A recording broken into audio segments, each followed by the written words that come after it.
Chicago. It's the first of 4 with the last place Cubs.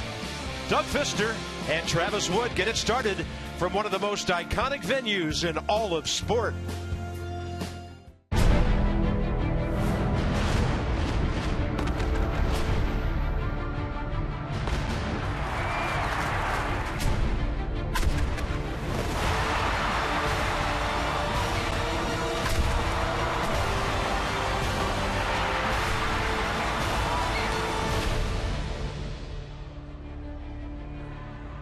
So Wrigley Field is where the Nats go next after a 2 out of 3 in Milwaukee. It's a cool night. There are Rizzos everywhere.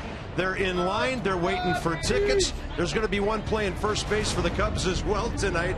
And it's the first of 4 here at Wrigley Field. Always one of our favorite stops around baseball. And FP, this ball club's only been together completely for 7 innings this year. Harper next week.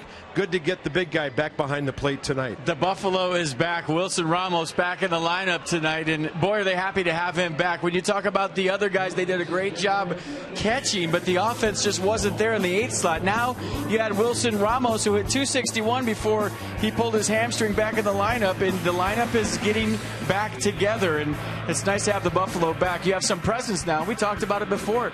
It's tough to get through this lineup a couple of times. You really got to work. 11 RBIs in 24 games. Also worthy to note, he's thrown out almost half of his opposing base stealers. Now Doug Fister holds runners. He plays his position very well. He works fast. Always great to see him back on the mound tonight, especially when you're trying to get a series off to a good start. Yeah, Doug Fister, baseball player, but just happens to stand 60 feet 6 inches away from hitters, and that was a big league stop job his last outing when everybody was thinking the Nats can't beat the Braves. He went 8 shutout innings, gave up just 5 hits, a little tip of the cap on the way out, and we love every 5th day when he pitches. So the Nats are 7-2 when he starts, and after that tough one in Oakland, he's really been great. 6-1, low ERA, opponents hitting just about nothing against him with runners in scoring position. Cueto, Bumgarner, and Tehran have all fallen victim to Doug Fister. Then, if the Nats need help late, it's the A pen, starting with the rookie Aaron Baird. He of the fastball slider combination. Drew Storm been getting the job done with help from defense as well. Then there's Tyler Clippard, Mr. 8th inning. Hitters never really know what he's going to throw. And then the very efficient Rafael Soriano. The Nats and the Cubs, first to 4 at Wrigley on a foggy night on the north side.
Wait, step out, Denard.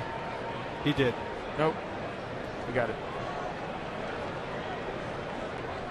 Here we go. First pitch of the game. Travis Wood ready. So were the Cubs. They took the field a little early, and ball 1. We're underway at 8:05 East Coast time. Span at 264.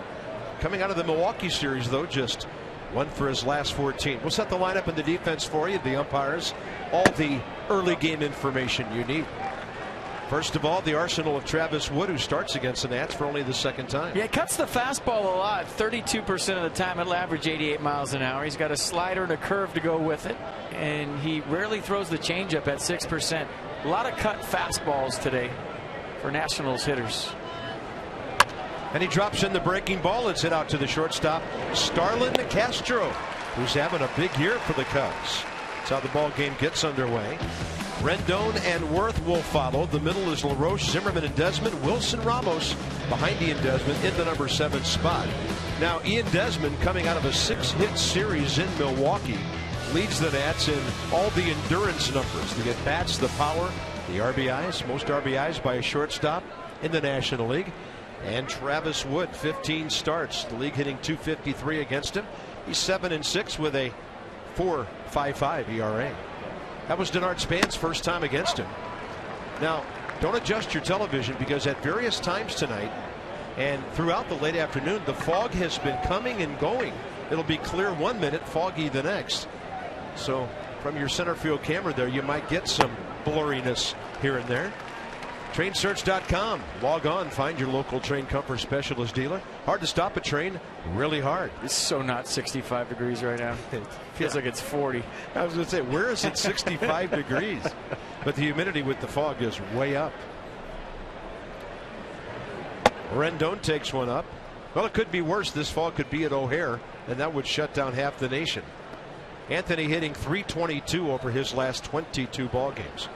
And he's 0 for 3 career against Travis Wood, who faced the Nats in this ballpark last August. Got a no decision. And Rendon hit it hard, 5 or 6 feet foul to the right field bullpen. 15-year veteran Mike DeMuro has the plate. Mike Estabrook, second full year. Crew chief Jerry Lane, 26th year. He's at second base. And then Hunter Wendelstedt in his 16th year at third.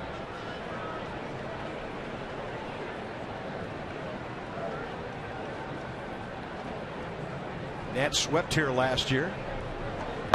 And the slow breaking ball down and in. Now, FP, you've got some experience in this ballpark with a foggy ball game. Yeah, with the Giants, the fog rolled in mid-June, and in the middle of the game, Dusty Baker actually came out and hit fungos from home plate to the outfielders. I was playing center field. One dropped about 5 feet from me, didn't see it. And they pulled us off the field for about an hour and 20-minute fog delay. But you just saw it. Baker came out to home plate. This is when he was managing the Giants. Crowd went nuts. He hit the fungo. It dropped about 10 feet from me. Crowd went nuts, and then they pulled us off the field. Smart move by Baker, hitting it to me in center field and not Barry Bonds in left, because Bonds would have made a great play. Wouldn't have mattered if it hit me in the head. And that is pretty good pitching right in on the hands of Anthony Rendon. 2 outs. So the defense for the Cubbies tonight, first game here at Wrigley Field, or Wrigley Stick as I called it on Twitter today. Sweeney, Lake, Ruggiano in the outfield. Castro, Valbuena left side. Barney Rizzo right side. And Wellington Castillo behind the plate. Starlin Castro, he's made 11 errors at shortstop, but he's hitting cleanup for them. And he's driven in 45 runs. He's 4th in the league in doubles, 5th in extra base hits. Starting to fulfill some of the promise the Cubs have held for him for a few years. Here's Jason Worth. Got the day off yesterday. 3 for 11 with an RBI in the Milwaukee series. So let me get this straight. You guys had to come from San Francisco to Chicago to see fog. Right. Now, where does that? Wrigley Stick. I like it. Yeah, I don't know where summer went in Chicago, but it ain't here right now. I'll tell you where it's tough to see from tonight is the rooftops. And Worth jacks one to center.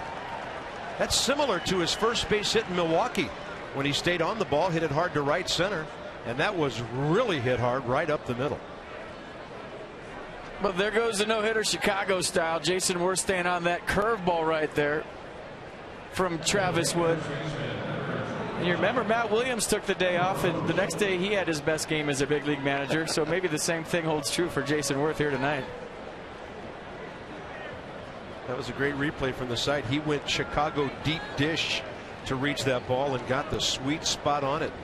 Here's Adam LaRoche, who's 1 for 6 career against Travis Wood. And he's always been a guy who's done big time damage against Cub pitching in his days, mostly with Pittsburgh in the National League Central. Adam LaRoche, career against the Cubs, a home run every 12.85 at bats, 5th most all time. And he's ahead in the count here. Let's go inside the numbers with STG Inc. and show you some of the other guys on that list. Adam Dunn, 11 at bats. Pujols, 11.5. The great Ralph Kiner at 12. And Michael Jack Schmidt, 12.5. What a list to be on. Guys who've had at least 250 at bats against the Cubbies.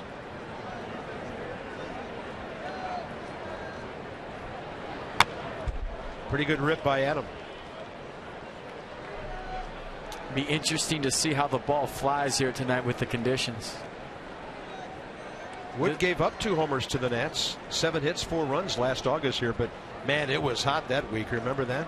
You know, I errantly said the other day that Nats Park is the one ballpark I've seen play as small as I've seen when it's hot and as big as I've seen when it's cold. You can say the same thing about this place with the wind. Yeah. This ballpark, as small as it is, as friendly as it is, can play huge when the wind's blowing in. It's cold, and if it's blowing out, bandbox. Well, Don Zimmer managed here. He once said it's like managing in 3 different ballparks in the same season. Cold wind in, hot wind going out, and then things turn back around on you in September.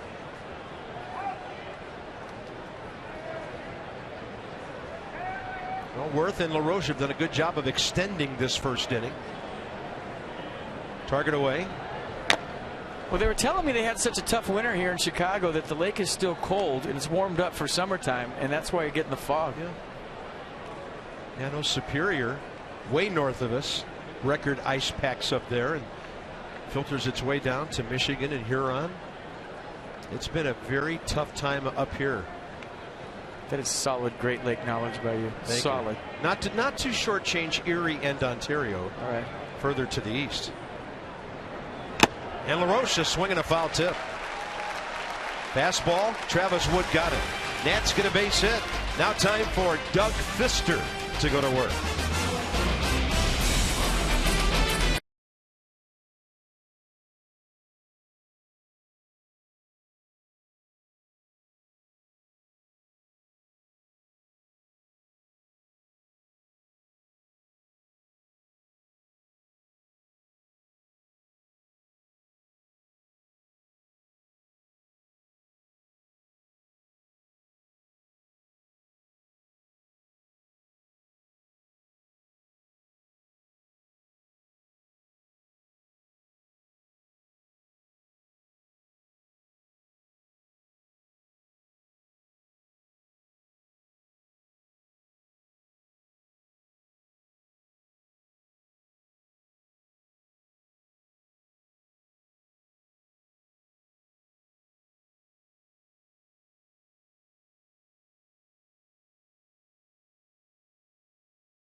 Well, Doug Fister walking into the mound after the guys threw the ball around the horn.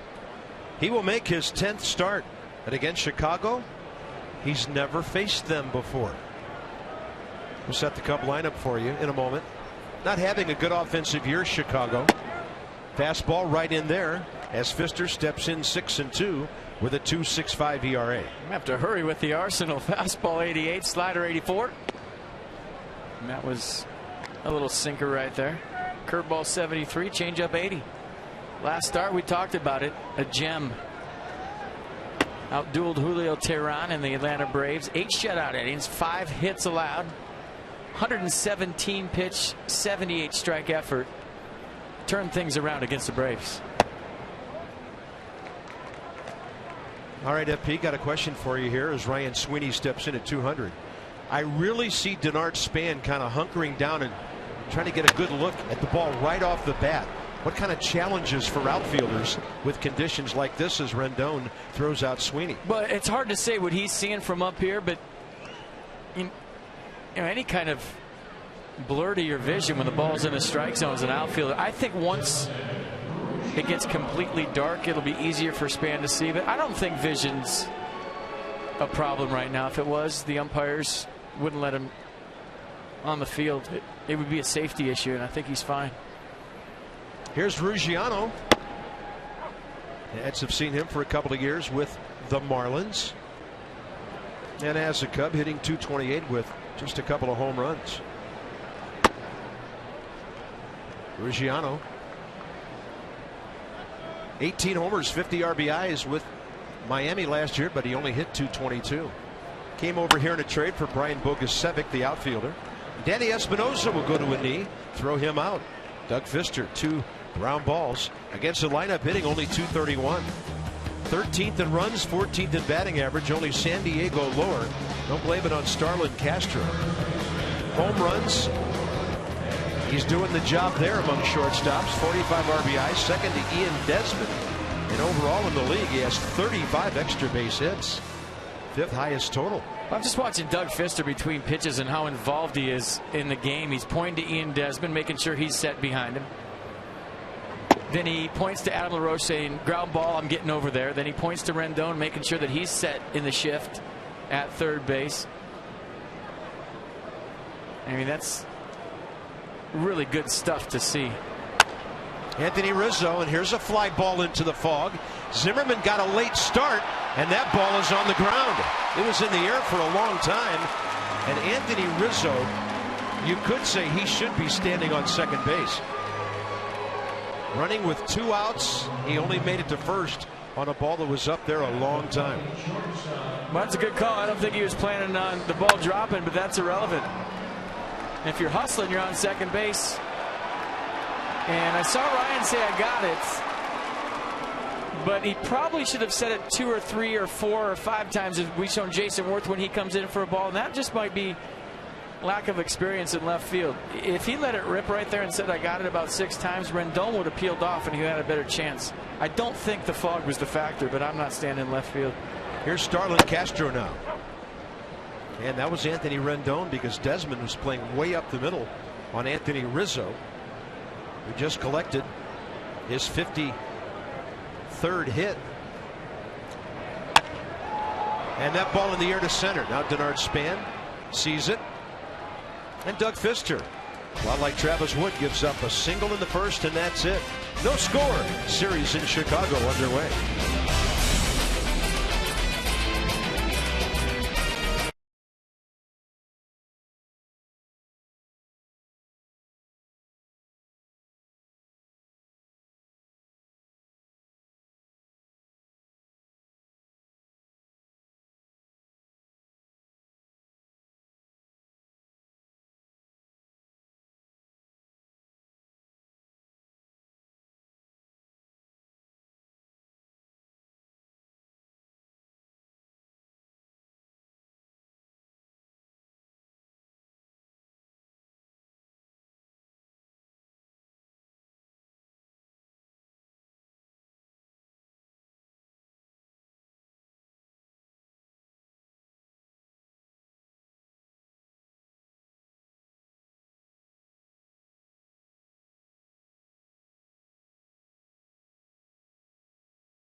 Baseball on Masson, brought to you by AT&T, mobilizing your world.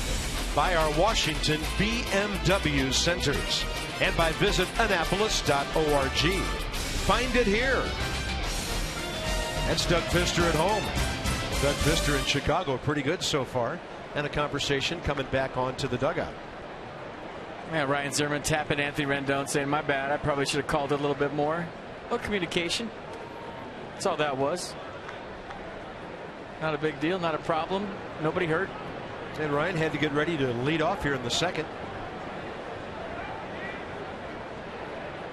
3 for 13, couple of walks, and the big home run that won a ball game for the Nats in Milwaukee.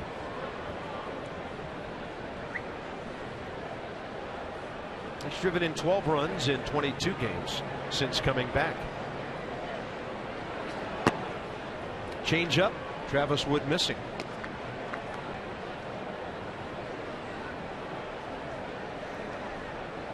Travis Wood will try to backdoor that cutter. When you think about lefties and cutters, usually they try to run it in on your hands, but he predominantly keeps it away.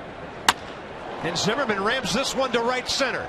It's got some carry, heading for the ivy, hits the door out there.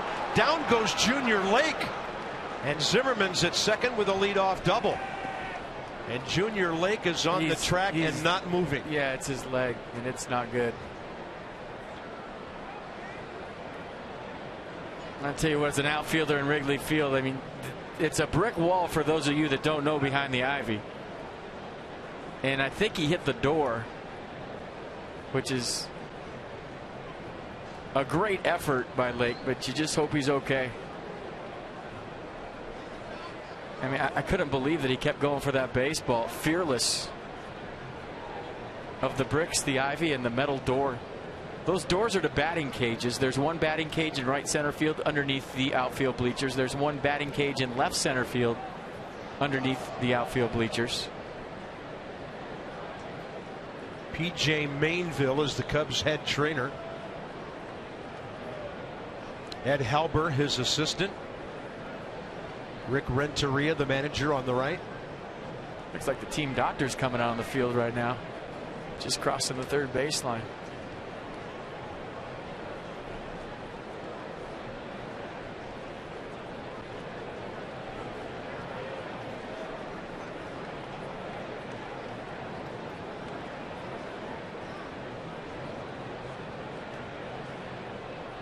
I'm thinking that Steven Adams, the team physician,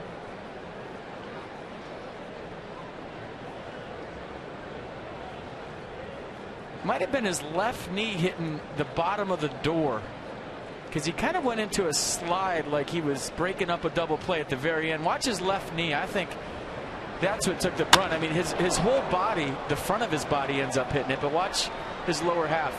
I think the left knee hit first, and then he smacked up against the door with his upper half. But watch the left knee. Right into the door, and then his upper half, and his head hits hard. And maybe it's the head, right? Shoulder, and then yeah, the head goes at the left side of his head.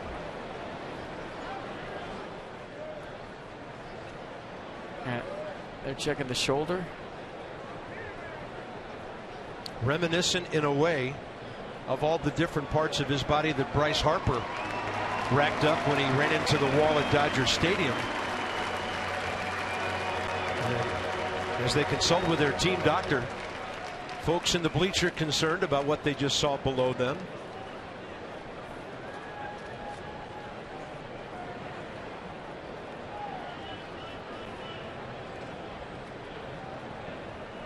Wow, it's good to see a smile. And he must be tough. I saw guys in the USA Soccer match today that stayed down way longer with a lot less.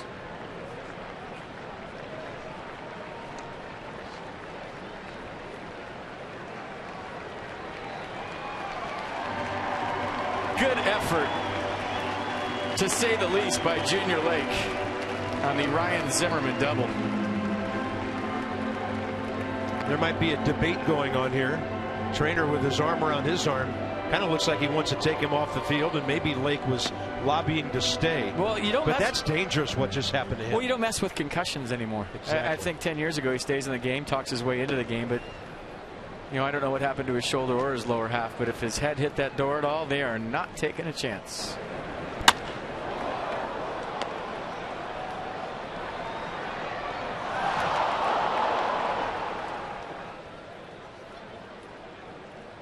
Yeah, it's the head against the door. I mean, everything else is going to hurt tomorrow, but that is a big, thick metal door that doesn't budge.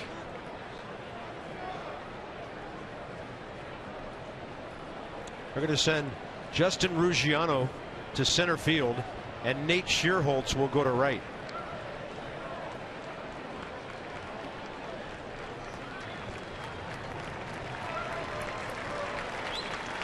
And the ovation will get very loud as he approaches the third base dugout. Well, it should.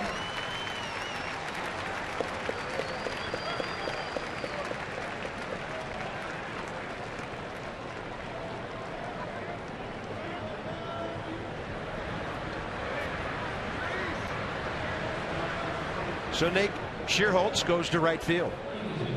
And the Cubs only play with a 4-man bench. They are another ball club with an 8-man bullpen right now.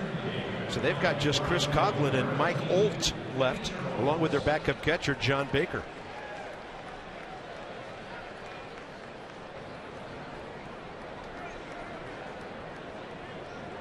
The batter will be Ian Desmond with nobody out, and Zimmerman at second.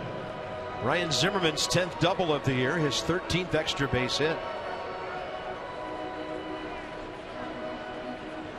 Well, we were joking before the game that with the fog, we half expected, you know, players to come out of the ivy.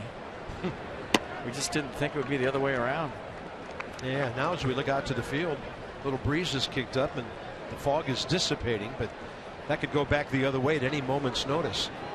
Looks like some line drives have dented that door during BP and games over the years. Yeah, I've been flipping coins in my head trying to think if the door was better to hit than the ivy, and I'm going to say no. The brick's right behind the ivy, but there's about a foot cushion with that ivy that might have softened the impact. 2-0 to Desmond, and he goes to right field, and the ball's going to find Nate Shearholtz as soon as he comes in. 1 out.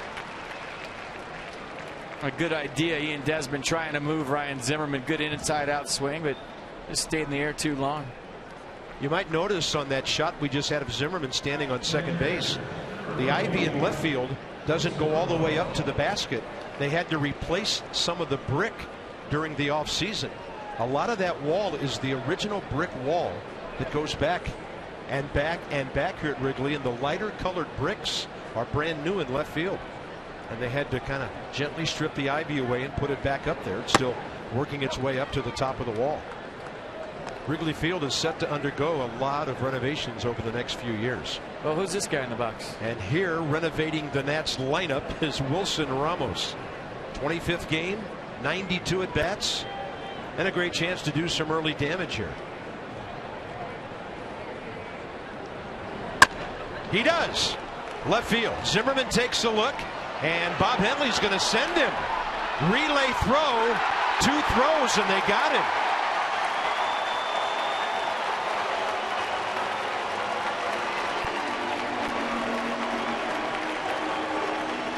And it really wasn't that close. Well, I talked to Bob Henley before the game. Matt Williams going to come out and see if Ryan Zimmerman's, well, not if Ryan Zimmerman's foot got in. Let's check out and see if Wellington Castillo was blocking the plate. But I was talking to Henley, and he said the grass is so thick here that I'm going to be ultra aggressive at third base because it slows down. That time it didn't. And Sweeney had the ball way before Zimmerman got to third, but you want to see if Castillo was blocking the plate, and that's what Matt Williams is asking. You cannot block the plate unless the throw takes you there. If your foot is anywhere in front of home plate, it's considered blocking the plate. And an obvious out call could be changed to a safe call. Let's check it out. Well, that's a little bit late. To block the plate, you have to see it before the throw if he's there. Boy, it's such a fine line in there on this call.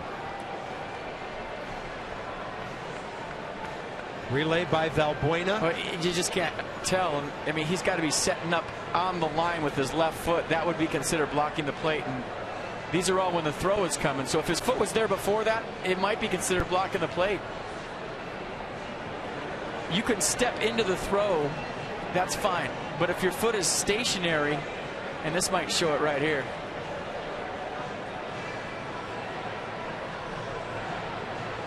Well, that's gonna.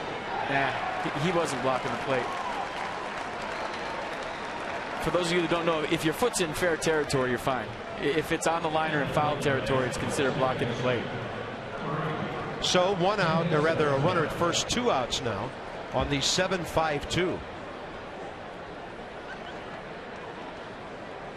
Danny Espinosa, the number 8 hitter. 3 of the last 5 Nationals have hit safely here.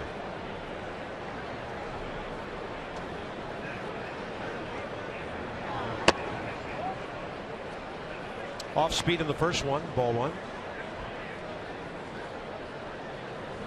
Danny Espinosa 0 for 11 in Milwaukee.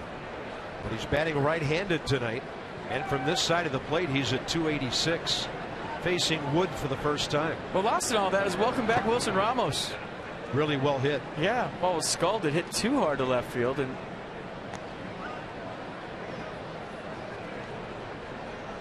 even though Henley thought the grass would slow the baseball down, in that case it didn't. It was just hit too hard. So evidently it was the crew led by Jerry Lane initiating that extra look at that play. Something to consider for later. Evidently Matt Williams still has a challenge remaining. So Espinosa works it to 3-0. Pitcher on deck. No score. Top of the second.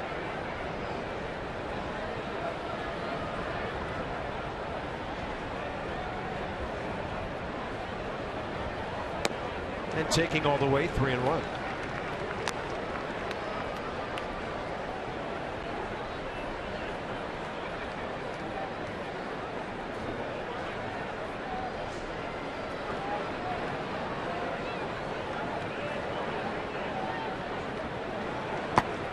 And Danny knew that off-speed pitch was going to dive. Third base runner of the inning. 2 on, 2 out. Well, we could use one of these tonight for sure. Can you send us one, FedEx? First 15,000 fans receive a Nats travel blanket. That's presented by United Airlines. Tuesday, July 1st against the Rockies. You get that blanket at all gates while supplies last. Get your game tickets by calling the number on the screen or go to the website. Doug Fister, lefty-lefty matchup. He swings well and goes to right field. And Travis Wood did not fool anybody in that inning. 4 hard hit balls. No score after an inning and a half in Chicago.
before the first game of every series, where defensive coordinator Mark Wiedemeyer will go over how they're going to shift and shade the opposing hitters. And it's mostly for the infielders, also for the outfielders.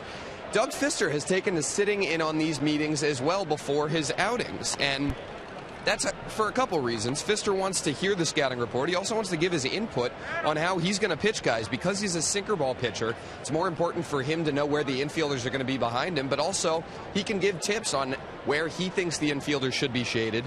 And for instance, Luis Valbuena, a guy for the Cubs, he can tell his infielders, I know this guy drops down bunts, be aware of that. Now, it's something that Fister even does in-game, Wiedemeyer told me. He'll give a nod of the head towards Adam LaRoche and kind of say, go towards the line, and then he'll get a guy to roll over on a ball, left-handed hitter, and it'll be right towards LaRoche. Wiedemeyer has noticed that. So Fister sits in on these meetings before the games, and he keeps making adjustments throughout the games, coordinating with his infielders to get him right where he wants him. Pretty good-looking pitch there. Good stuff, Dan.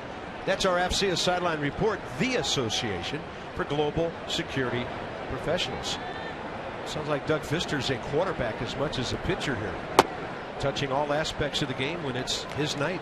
He's thorough. I mean, he just looked at Rendon, Desmond, LaRoche, and then Espinoza, nodded to all of them before he got on the mound. Even Jerry Lane, the crew chief, to make sure that the broadcast was back from the break and he could go. All he's got to do is look up here. I mean, what's he leaving out?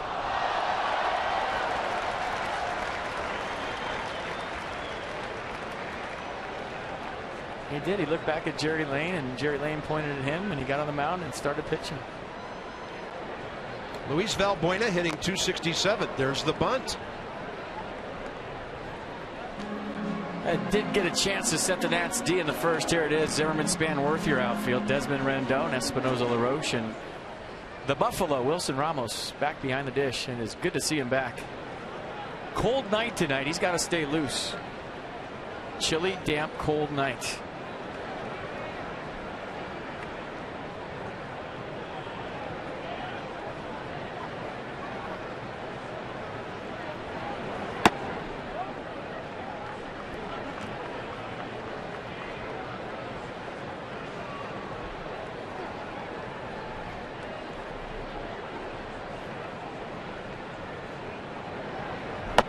Look at the dive on that. 77.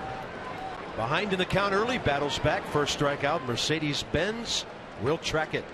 Yeah, when other teams ask me what Doug Fister features, maybe, you know, broadcasters, and they say he's sinker slider guy, right? I said, well, yeah, but he's got a great curveball.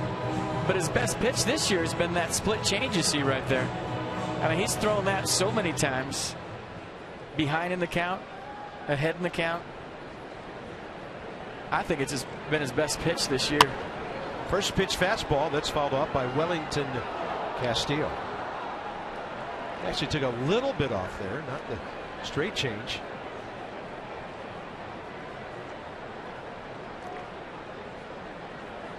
'27-year-old catcher hit .274 here last year, 113 ball games.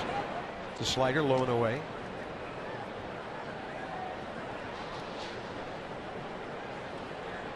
Castillo hitting .243 right now with Nate Schierholtz on deck, bottom of the second. Great run back on that 88.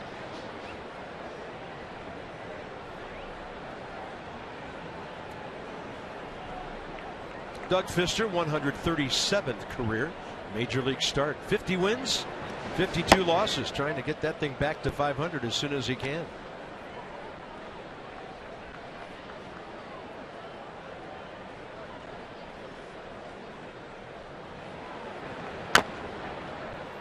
So there's a circle change that we've showed you. Steven Strasburg features that. Watch the split change from Doug Fister. That's the release point. And you see him kind of turn it over just like you turn over a circle change, but it's with his index and middle finger. And that one was nasty.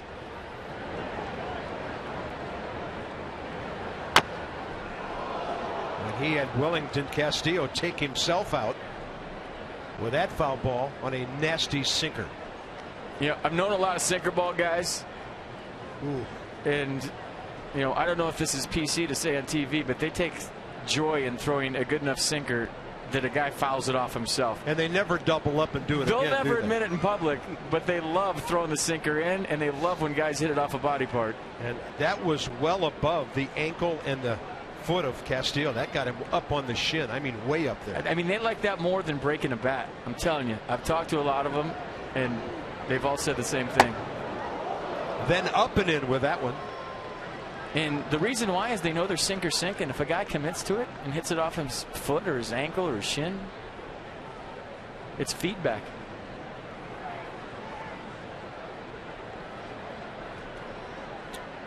Set up for something down and away. We'll see, but it's 3-2. Can't nibble too much. And he goes with the sinker right in the heart of the plate, but down and moving down severely.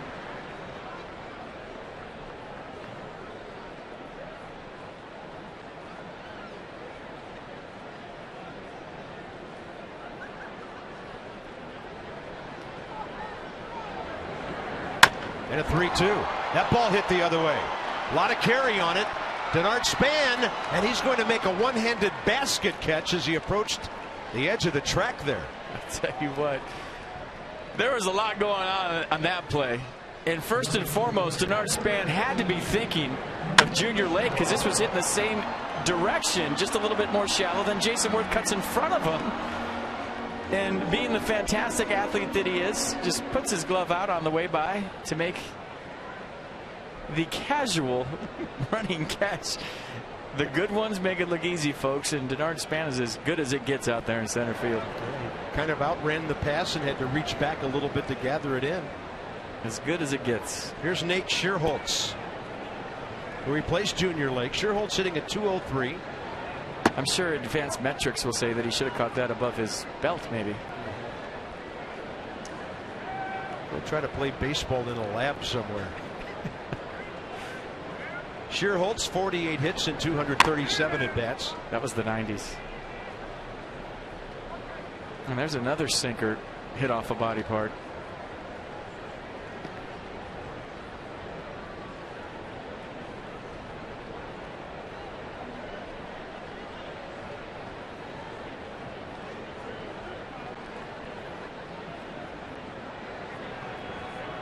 Called upon early in this one.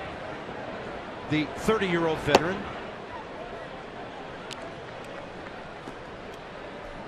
with the Giants from 07 through half of 2012, over in Philadelphia for a while, and then 251 for the Cubs here in 137 games last year.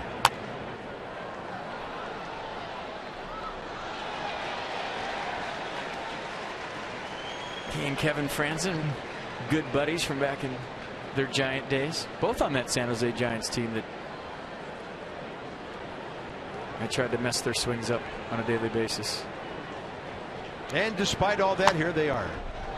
Back to the screen it goes. 1 ball, 2 strikes with 2 outs. Base is empty.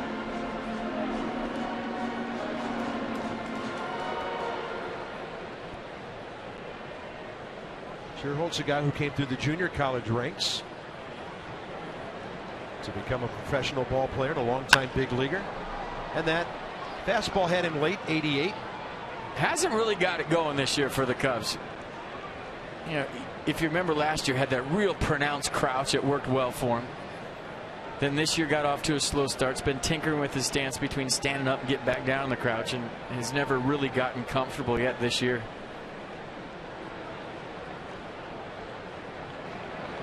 Yeah, hitting over 60 points under his big league average of 265. Nissan will show you all the pitches in this AB.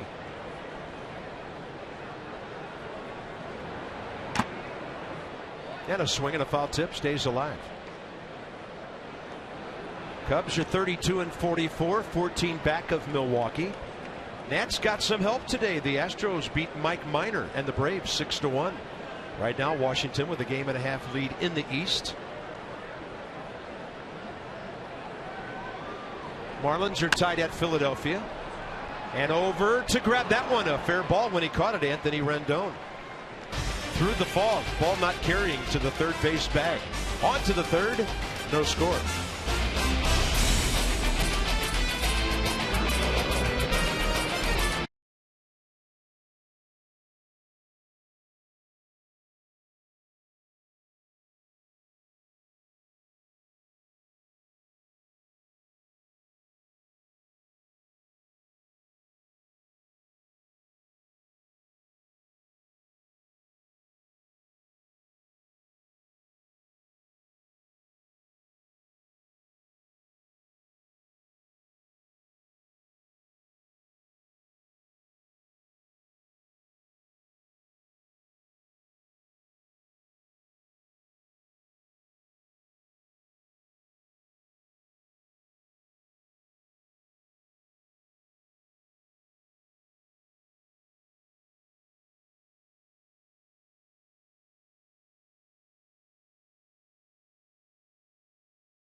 University College, game 1 on their way to a championship. Opening day 2012 here at Wrigley.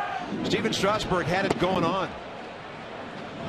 The strikeout touch, a late RBI from Ian Desmond.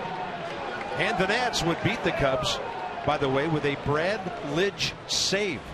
2-1. Now the fog has really rolled into Wrigley. I mean, this changes every 3 or 4 minutes.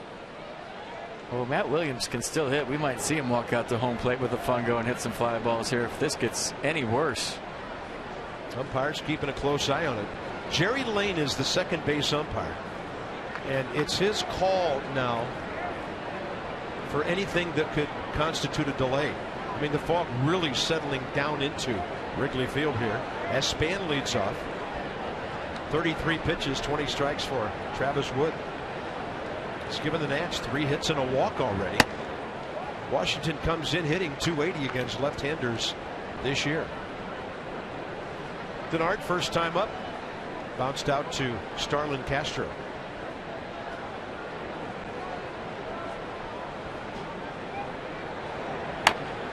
And a bouncer to the right side. Easy play for Anthony Rizzo. I haven't seen this one in a while. When the Nats win, everyone wins. Score 7 or more runs, get 50% off regular menu price online orders using promo code NATS50 when you order a pizza. Better ingredients, better pizza. Papa John's, official pizza of Anthony Rendon on a foggy night at Wrigley Field.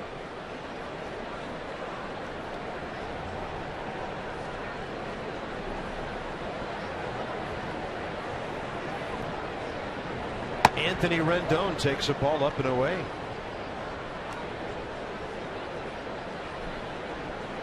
Well, you look out at this ballpark. I bet some old timers are thinking about the famous homer in the gloaming by Gabby Hartnett that gave the Cubs a pennant. Back then, the ballpark didn't have any lights. It was getting dark and visibility was low. Did Euchre follow us down from Milwaukee? And Gabby Hartnett hit a homer into the gloaming. The Cubs won the pennant over the Pittsburgh Pirates, and it must have looked something like this. I remember as a kid watching games on TV from here, and if they played a Sunday afternoon doubleheader or Sunday doubleheader, just 2 games, it was tough at times to get that second game in. Rendon pops it up into the fog. Rizzo sees it. Must be better down there than it is up here. Did you lose that one? I did. I was just watching Rizzo to see if he could see it. And there's all kinds of Rizzos in this ballpark. Phil, Mike Jr., Anthony. Some Rizzos we don't even know.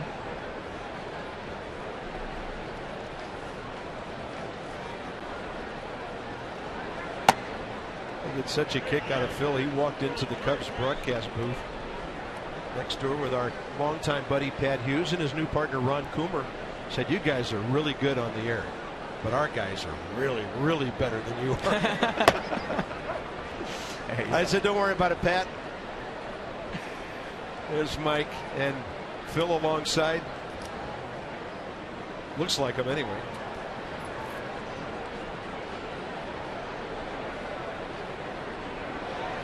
And that's outside. Worth really hit the ball hard first time. Played some day games after night games here where it was perfectly sunny, and this is exactly how I saw the whole game.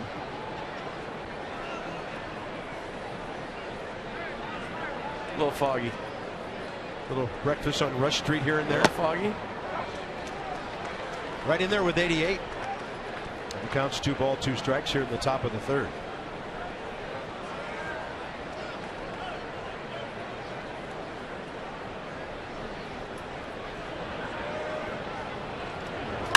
Worth right back up the middle again. This time Wood has it. Nationals go in order for the first time tonight. Fister back to work, and Travis Wood solid so far.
halftime music to match the conditions. It's a little creepy right now at Wrigley Field. Darwin Barney, Travis Wood, Ryan Sweeney, 8-9-1. And here comes Doug Fister's 37th pitch. Right in on the hands of the Cubs second baseman. They got a good sinker going here tonight. 2 ground ball outs to start the ball game. A couple of fly balls, a strikeout, and then that little flare to Rendon. 2 years ago, Darwin Barney hit .254 here, won a Gold Glove. Facing Fister, who's been very efficient so far, mostly heaters. Barney hit only .208 last year, and he's at .201 this year. To his left, Ian Desmond, a couple of crow hops after picking up that in-between hop.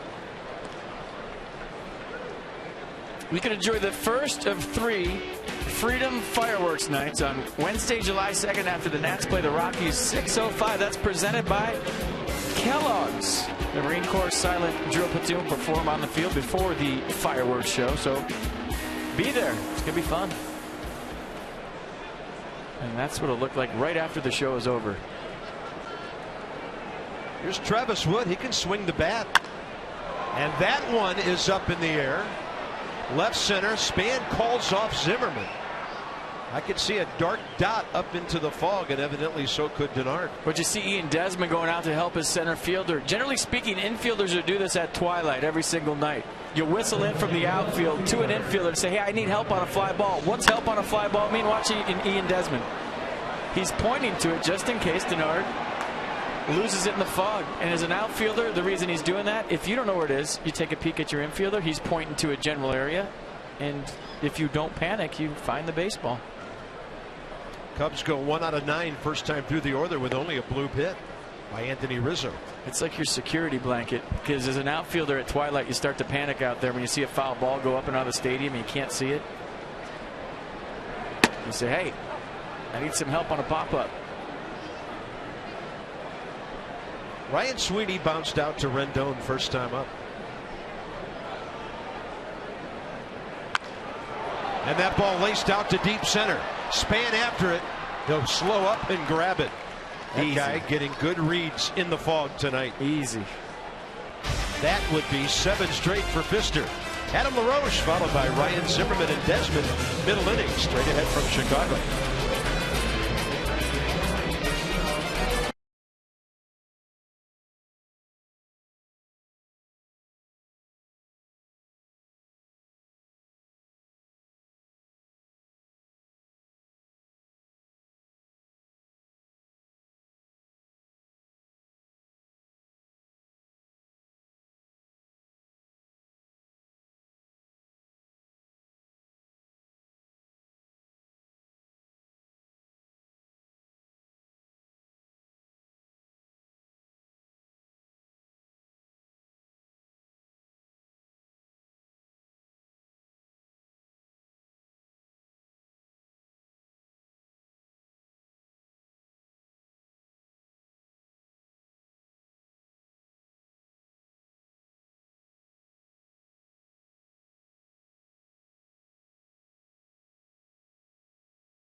Yeah, let's check out some Geico highlights. Second inning.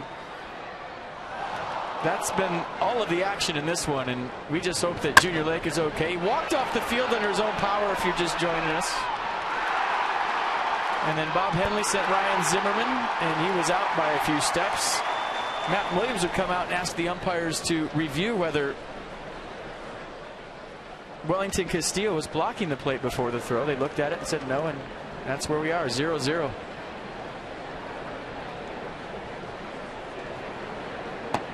Curveball low to Adam LaRoche. Fourth inning underway. Adam struck out swinging first time, with Worth aboard in the first. That ball cutting away from him at 84 to even the count. 1-1.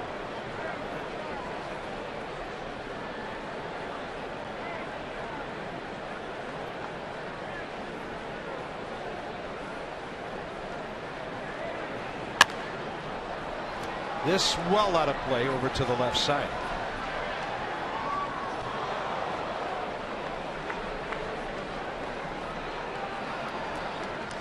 And start the night, 10th in the league in hitting at 243.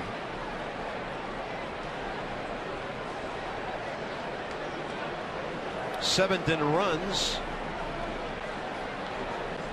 So Zimmerman and Desmond, the next two here in the fourth. Yeah, last time out for Wood was against the Pirates on the 21st. He lasted just 4 2/3, gave up 3 earnings. Walked 3 Pirates through 99 pitches in just 4 2/3. That excuse me swing was almost a hit. Yeah, too bad that wasn't fair.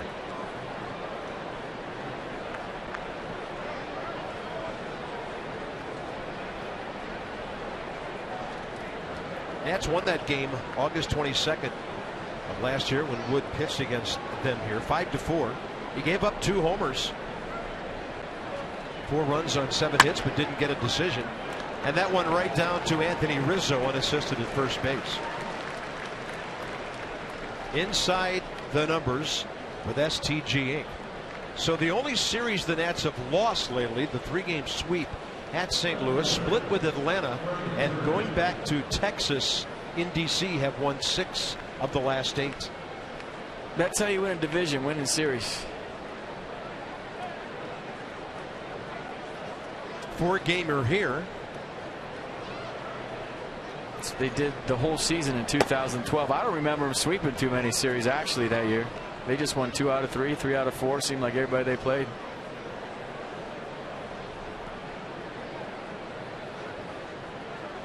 Rockies, Cubs, Orioles on the next homestand. And that's on the outside edge. Ryan Zimmerman rode one about 375 feet to right center for a double first time up. Haven't heard anything yet about Junior Lake. Hopefully he's fine. And that pitch up, flied into right. Schierholtz finds it, catches it.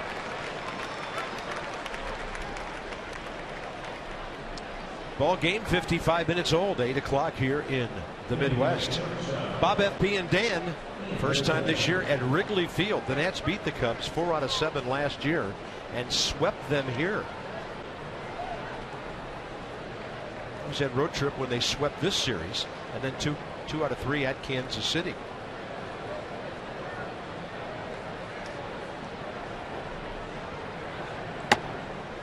Desmond goes up swinging, saw a pitch up. Talked to Ian about that Carlos Gomez slide today during batting practice. He had some very frank quotes in the paper after the game saying he didn't think it was necessary, and he told him so, and then both benches cleared. And I like what he said. He said, I defended that guy in the clubhouse so many times in clubhouse arguments because he plays the game with a passion. He plays the same way every day. But he felt like up by 7 runs that the way he went into second base with his leg out could have ended Kevin Franzen's career, and he was sticking up for his middle infielder. He thought it was a dirty slide. He told him so. And I guess everything was calmed down. That Ed Cedar, the third base coach for the Brewers, said something. Well, he just got hit. That's why he did it. And then Ron Renicky said, you would do the same, Ian. And Ian said, no, I wouldn't. And don't forget the family connection with the Renickys either. Ah, well said. Middle of the 4th, no score.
100 years old, Wrigley Field, opened in 1914. Cubs actually didn't play here till 1916. By the way, Wrigley 2 years behind Fenway Park. They put lights on in 1988, and the baseball gods didn't like it. First game was rained out. Same scoreboard since 1937. They allow the Cubs to play 30 night games per year. And right now, they're still in a big-time fight with the owners of the surrounding rooftop seats. The Cubs get 17% of the revenue from that. They think they should get a whole lot more. And some of their renovations they planned would take away some of the views out there. And it's an ongoing battle here in a city that is politically charged to begin with. Let's go Cubs. That's what that means. And then the other sign, counting down the years since the last World Series and the last championship. It's been 66 million years since they've won one here. 1906, the last World Series that the Cubs won. It's just a little off. 100th anniversary of the greatest place on earth, in my opinion. And a ball fouled off to the right side over the Nats dugout off the bat of Justin Ruggiano. He bounced out to Espinosa first time.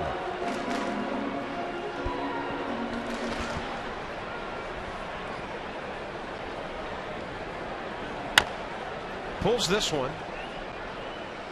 And the ball hit the lip of the grass and came back toward Anthony Rendon.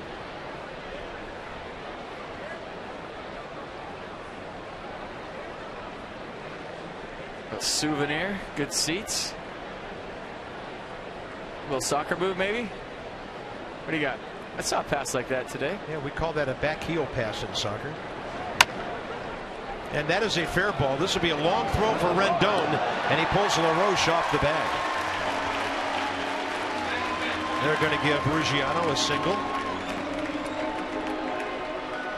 Yeah, emergency throw. Once you back up on this like Rendon did, Ruggiano can run. And yeah, good throw does get him, but the fact that he was going away from the play, that's really the only chance he had. The farther he gets away from the play, the more he has to realize to be on top. If you throw that three-quarter sinker that he throws and has more time to sink, and he was about as far as you could get on that one. There are two first basemen here tonight who have on-base percentages of over 400. Anthony Rizzo's was .399 before he singled first time up. Adam LaRoche started tonight at .421.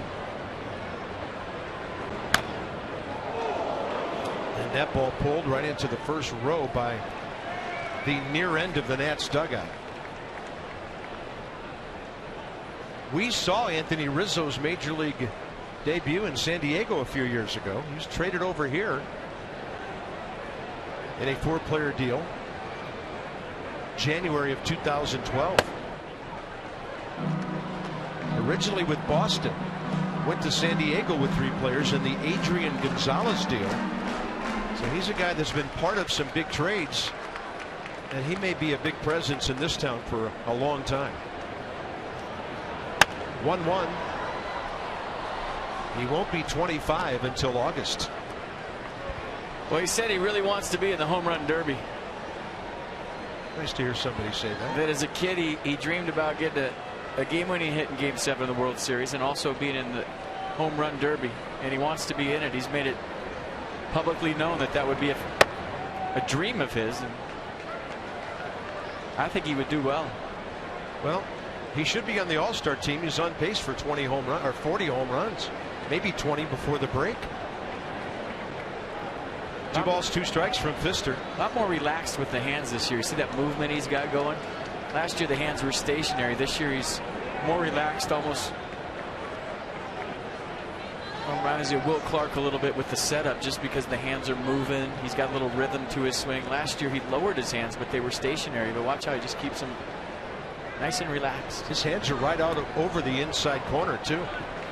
Gets up on the plate. Good block by Ramos on the breaking ball. And now with the leadoff runner aboard, a 3-2 count to a dangerous hitter.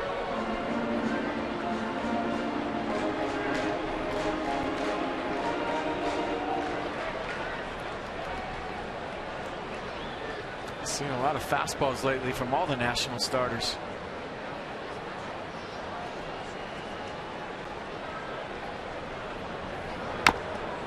And a tapper that hit him, and it's foul. Fister all over it. Shocking. Barely got to that ball. I just like the way Doug Fister attacks and how aggressive he is. And how he wasn't fazed by the big stage last Saturday night against the Braves and just went out there and did his thing. On a pitch up, throws a strike, and it's out of play. And Ruggiano was running on that pitch at 3-2 delivery with nobody out. Well, Rick Renteria banking on his first baseman putting the ball in play. 61 strikeouts, 48 walks this year, second most walks in the league to Andrew McCutchen. 3-2 and then a throw over.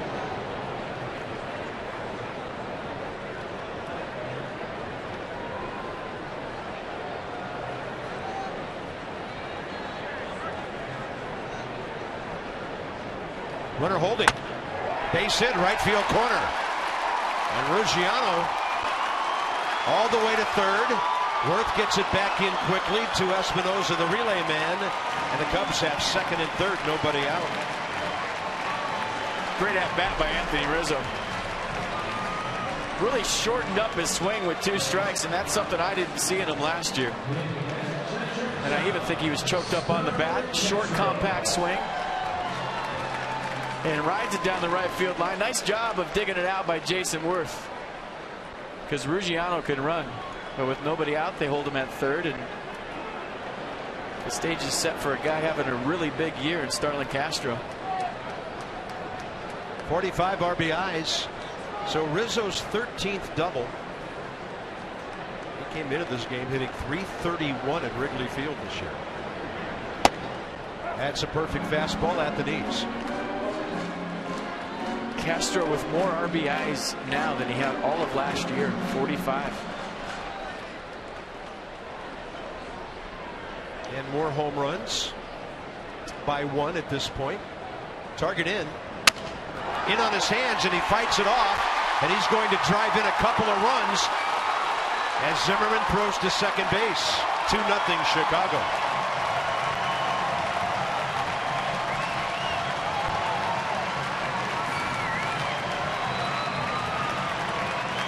Well, nice piece of hit right here by Castro. I mean, that is a nasty sinker, and the bat died a big-time hero. Strong enough to throw it into left field, and because it wasn't hit hard, it was an easy send, and Cubs draw first blood. RBIs 46 and 47 for Castro.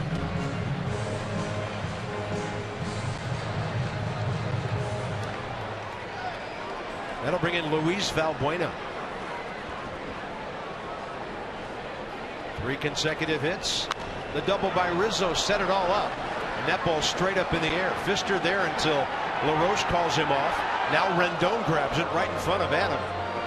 Better to have too many guys going for it than nobody taking charge. 1 out.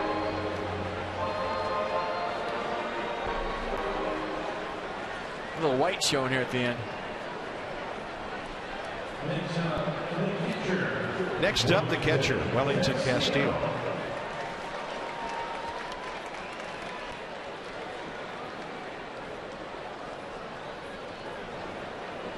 He's bounced into 4 double plays this year. Usually with sinker guys, if you see a broken bat line drive over the infield, they elevated the sinker. And that ball gets off the glove of Ramos to the backstop. That'll be a wild pitch, and now the double play not in order. And I used to hear sinker ball guys come back in the dugout all the time and say, I'm making great pitches tonight. They're blooping me to death. Well, they're blooping you to death because your sinker was up. But in that case, for Doug Fister against Starlin Castro, the sinker was down. He just beat a good pitch. Look at Ramos trying to block that slider in the dirt. That ball just foul. Really hit hard by Castillo.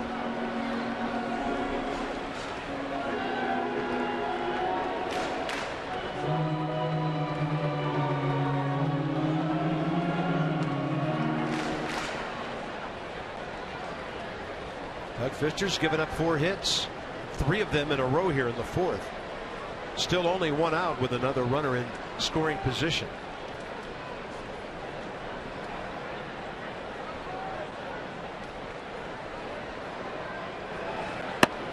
And a big curveball at 72 drops in.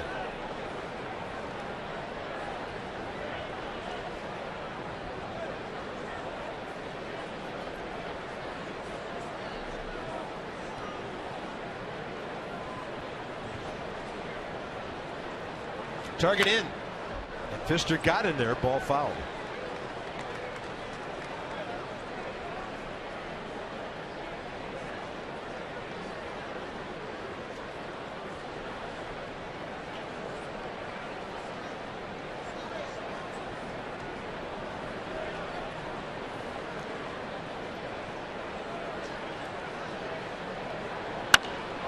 Hard hit. That'll be another run.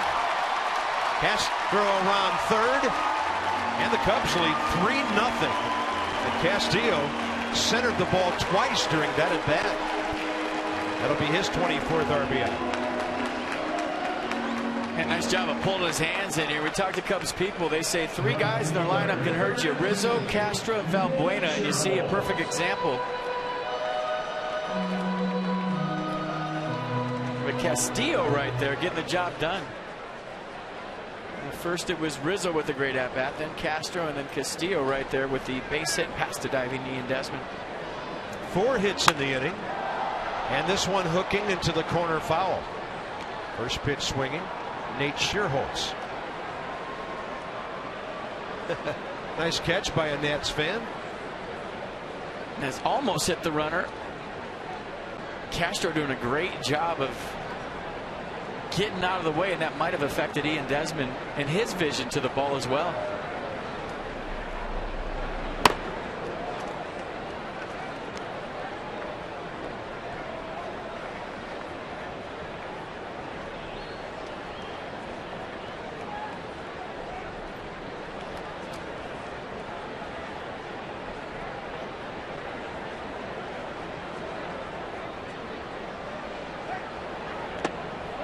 And the 0-2 pitch, down and in with the hook.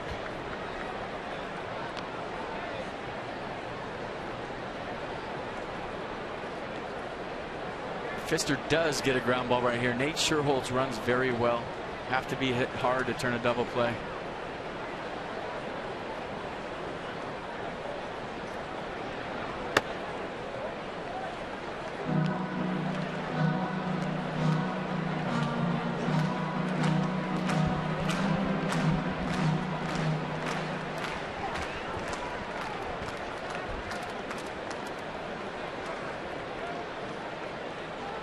And Pfister just missed painting the inside corner.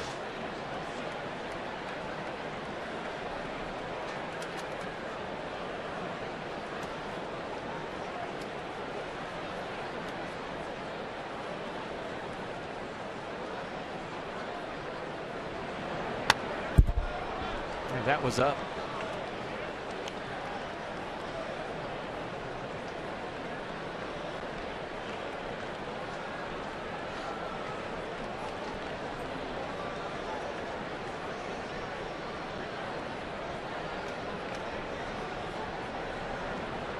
Two with 1 out.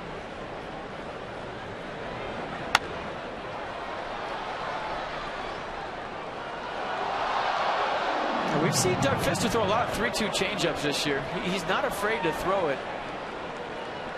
As you look at the fog, sticking around here at Wrigley Field.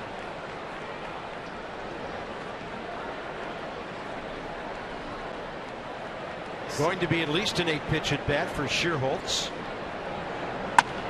And he'll fly it out to left.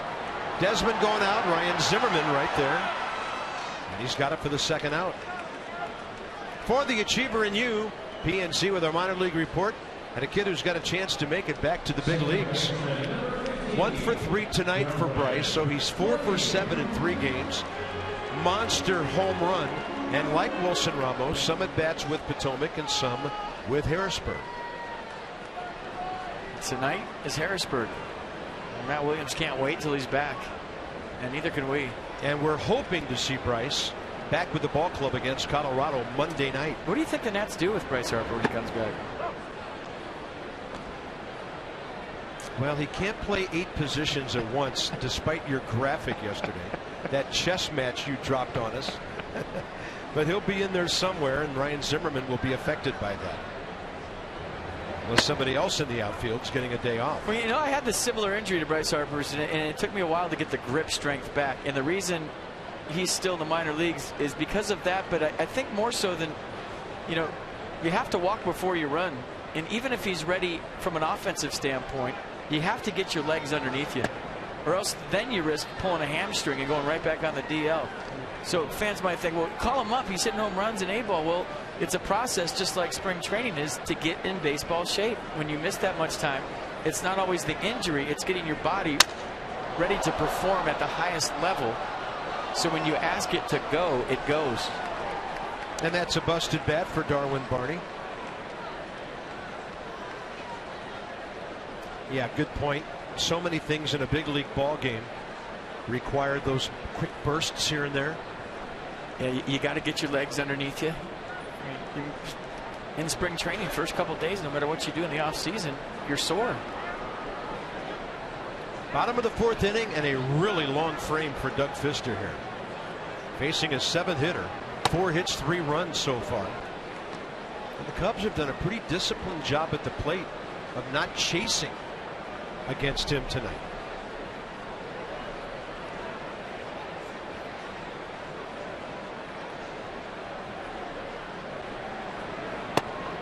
Way outside, 3-2.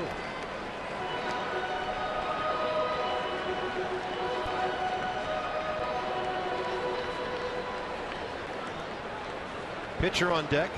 Barney bounced out to Desmond first time.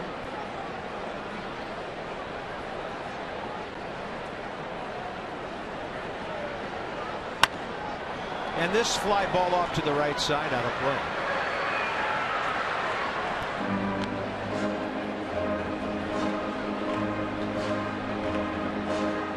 Started this inning with 43 pitches.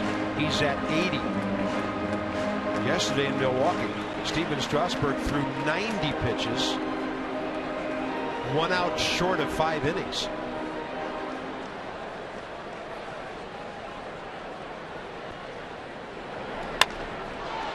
Way foul.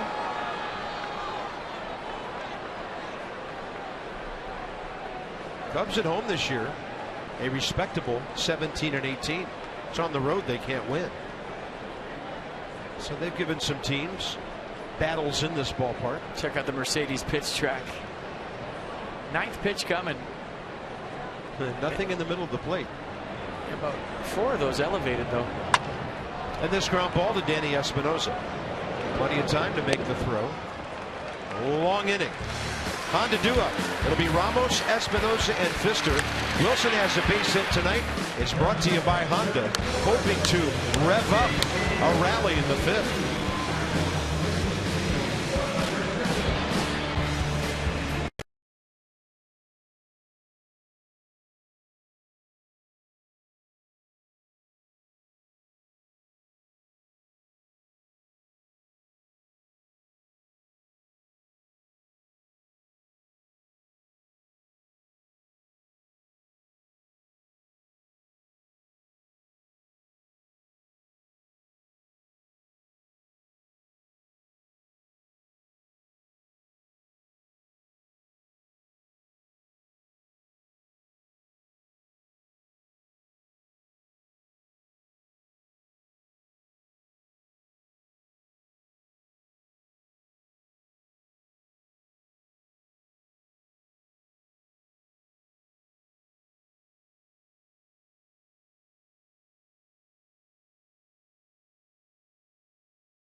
3-0 Cubbies top 5. Wilson Ramos back off the disabled list today after 15 days on the DL with a strained right hamstring. This is the 3rd time that Ramos has strained a hamstring in the last season and a half. And I talked to Ramos earlier and asked him how he's going to go about protecting that hamstring, because all 3 times that he's hurt it, it's been on the base paths. Ramos said, I need to be smart. He smiled. He said, singles, I'll take singles.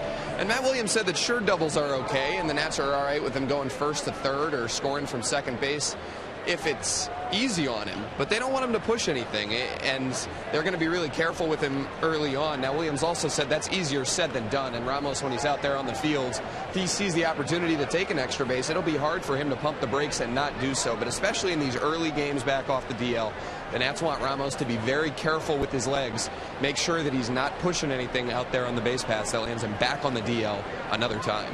Well, exactly what FP and I were talking about a couple hours ago. Just take it easy. Now, the weather's supposed to be a little warmer for the weekend starting tomorrow. Cool conditions here in Chicago. But FP, you know, as a guy who played at this level, hard to tell yourself, well, I'm not going to go full bore on this time around the bases. It is, but I think when you've been through what he's been through with the hamstrings, it becomes easier to remind yourself that you rather get base hits to left field than be on the disabled list. Yeah, and just go into the bag, make a slight turn, and oh yeah, you're hitting 7th and you're 2 for 2. Well, half of Buffalo is better than no Buffalo at all. And I mean, you could just tell the difference in this lineup when he's not in there. It just solidifies everything. He's such an offensive catcher that his presence alone, as we saw the first time around, was a major difference. He goes from 261 to 277. He'll be great after Dan's report if he goes first move right here. Just tries to steal. Stay there. Stay there, Wilson. Nats need to get busy. Travis Wood's been pretty good at Wrigley Field this year. He's made 7 starts at home. He's never given up more than 3 earned runs. Well, he's going to give you something hit. It's just a matter of the Nats can string a few together here. Yeah, this is important because the pitcher's on deck. And you want to give Doug Fister a chance to maybe move 2 runners. Give the guys a chance to get right back in the game. But that's going to be a 6-4-3 double play ball. And Danny Espinosa, 0 for his last 12, did walk his first time tonight. All right, just a reminder, as you enjoy a cold one, to look forward to Miller time later in tonight's game that is brought to you by Miller Lights. Bases empty, 2 outs now. Good at bat first time up for Fister. Lined out hard to Sherholtz and right.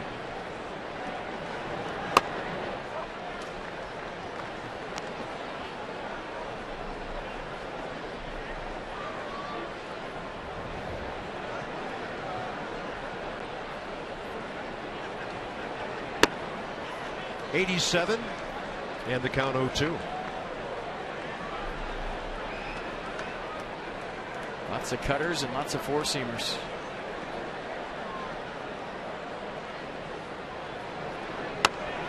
And a quick 5th inning for Travis Wood thanks to the double play ball. A 7-pitch inning. He's at 63 through 5 and 3 up on the Nats.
transmitted in any form.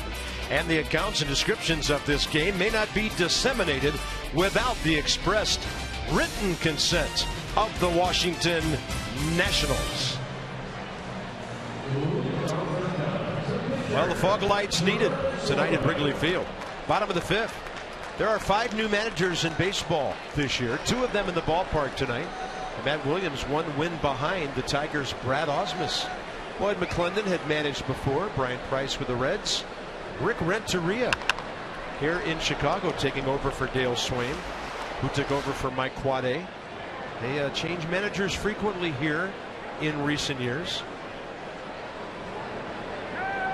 Rick Renteria, he signed through 2016 with 2 club options for years after that.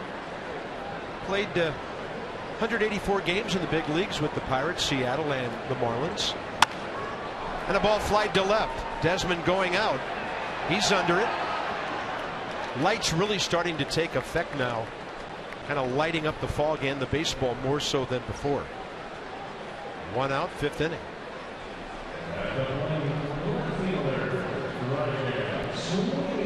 By the way, Mike, Rick Renteria is the 53rd manager of the Chicago Cubs. So you can do the math going back 100 years or so at Wrigley Field, and it's been a job that's been tough to hold on to long term for a lot of guys. Yeah, that Billy Goat thing applies for managers too, I think. I don't think Ryan Zimmerman saw that last pop-up, and that might be the first time we saw somebody really lose one tonight. Look at Pfister get over to the line. He'll just wait for the runner, and he takes care of Ryan Sweeney, 1 unassisted. See if Ryan did lose this. I thought he got a bad jump on it, and then he's like, where is it? I have no idea. It is kind of that time of night. The sky is not quite dark yet, and add the fog to it. And good job by Ian Desmond hustling out there to help out his left fielder. 2 quick outs now for Pfister.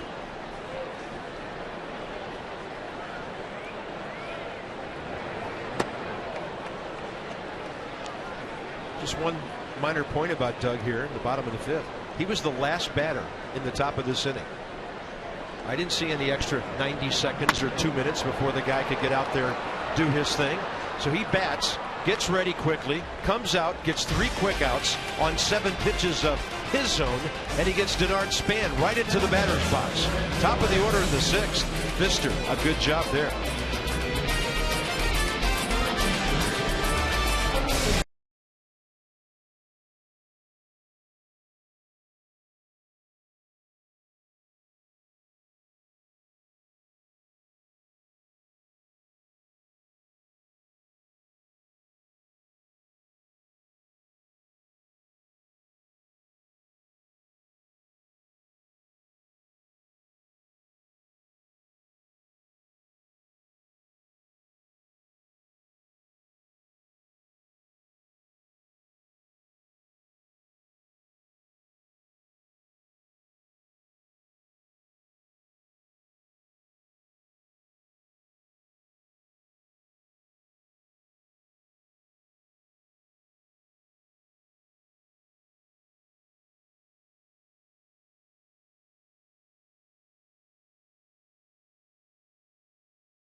Nothing Cubs head to the top of the 6th inning. It's time to tweet your photo using hashtag #MASSINFANPHOTOS for a chance to have it shown in a future broadcast, and is brought to you by AT&T.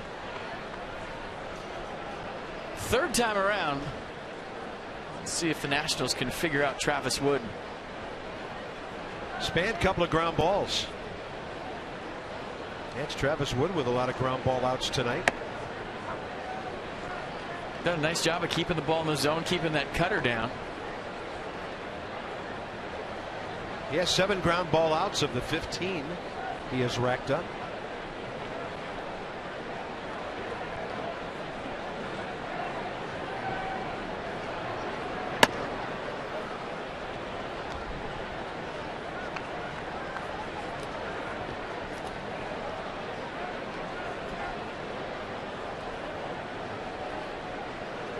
Denard Span,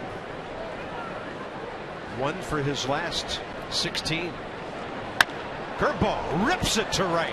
Can it get by the fielder? It'll go by Nate Schierholtz, and it'll be another double for Denard Span, who came into this game 4th in the league in that category, and now ripping one by the right fielder. He'll have his 24th of the season. Nice piece of hitting right here, just waiting on the curveball, letting it travel, catching it out front.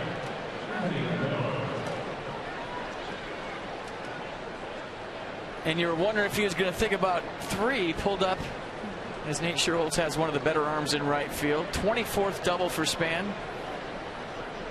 And the Nats trying to find a way to score 3rd time around against Wood. Rendon 0 for 2 with a couple of balls on the infield. One back to the pitcher and a pop up to first, and now he's ahead. The Nationals have 5 base hits.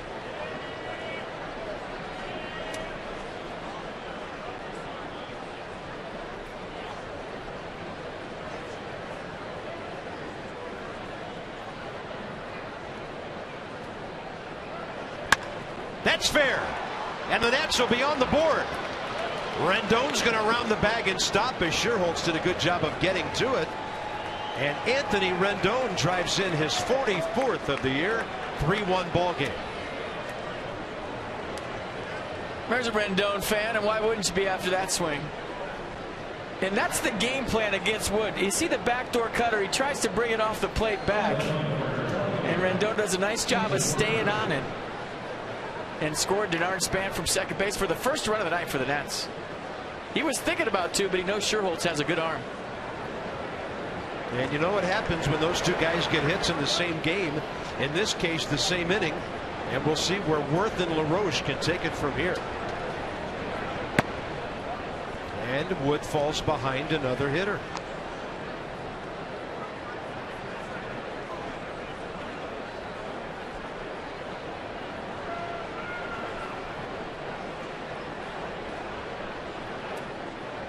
Target in.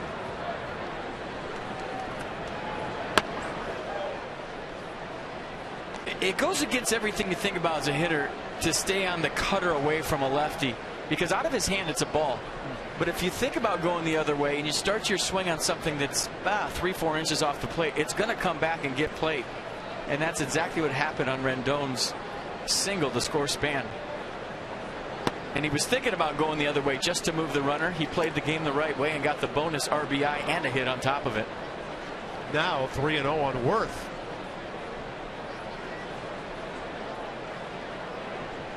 Jason Worth loves the 3-0 count.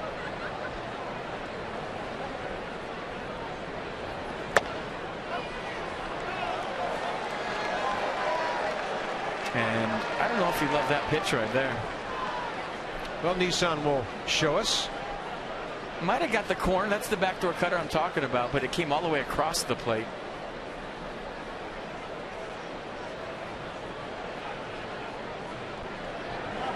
That's ball 4. 3 base runners in a row right after Wood had retired 9 of the previous 10 hitters. So the box score filling up a bit here in the 6th inning. They've had some hits tonight. Wilson Ramos 2 for 2. Zimmerman double in the 2nd, thrown out at the plate. But the Nats putting some things together now, and the line's moving in the 6th inning. Walk number 2 by Travis Wood. Jason Worth in his career is hitting .667 on a 3-0 count. 12 hits, 2 doubles, 3 home runs, 16 RBI, and 116 walks. Just to give you an example of why we always say yes. So that means his on-base percentage with a couple of walks must be up around 700. Unbelievable. And LaRoche hits a double play ball.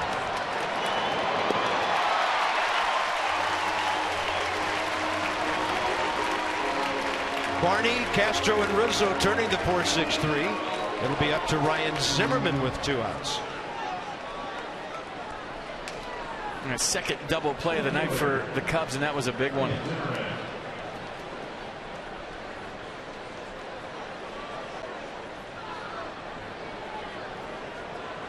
Ryan going the other way twice. The drive to the deep gap in right center for the double, and the fly ball to right. Huge run at third with 2 outs. Inside. Ryan has a career home run against Travis Wood. In fact, with his 1 for 2 tonight, 3 for 6 career against the left-hander, who's about to throw his 76th pitch.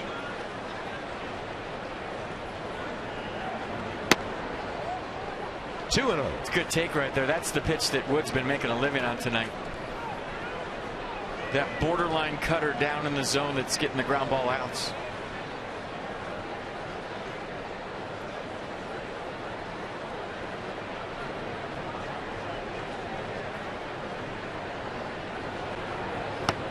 And he goes slow curve on 2-0.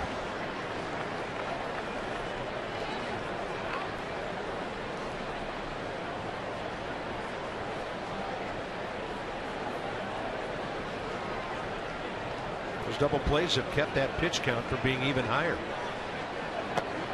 And Zimmerman takes ball 3. Nats had 3 base runners on 2 hits and a walk in the second. They've had 3 on 2 hits and a walk with a run scored here in the 6th. So they're getting to Travis Wood.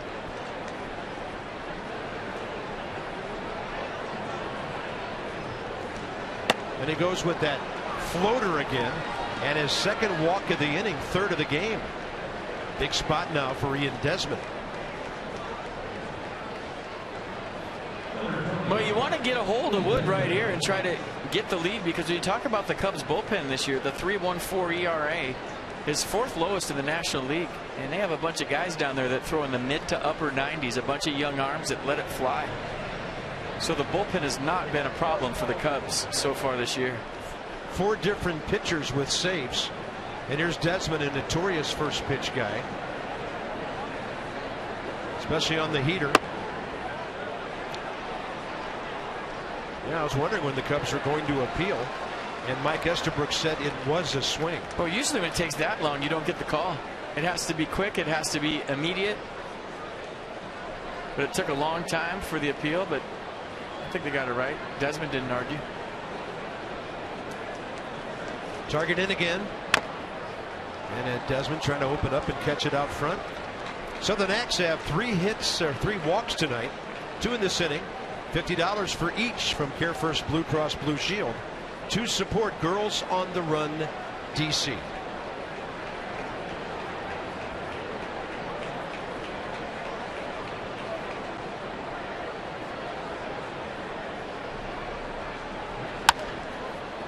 And staying on the ball, out of play right side. Ian Desmond stays alive. Well, interesting how game plans from team to team change, and maybe how one series can influence the way a team pitches you. But right now, you see Wilson Ramos on deck. The Cubs are going inside Ian Desmond, and we haven't seen a whole lot of pitches on the inner half to him in a long time. Yeah, not even from lefties. Desmond mad at himself. Went reaching there. The Nats 4 base runners. They settled for 1 run, and in the fog on the north side of Chicago, Cubs 3-1.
getting a little bit worse here at Wrigley Field. 3-1 Cubs heading to the bottom of the 6th inning.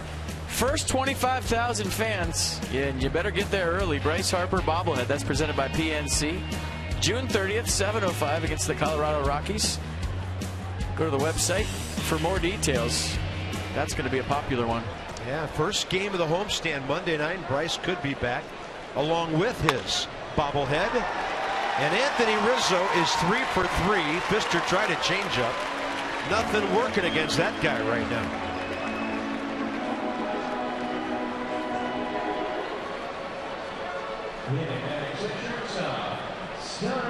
And again, only 24 years of age.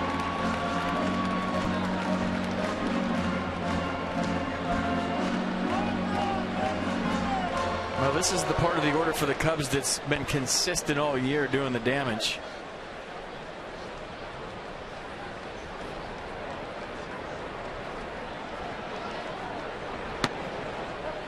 And Castro takes one in there. And first baseman's got 17 taters. The shortstop's got 11.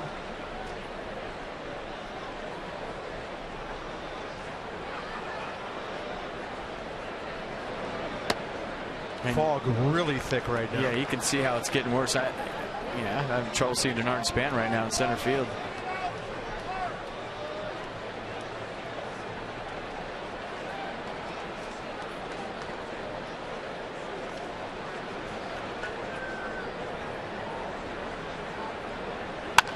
Fastball up.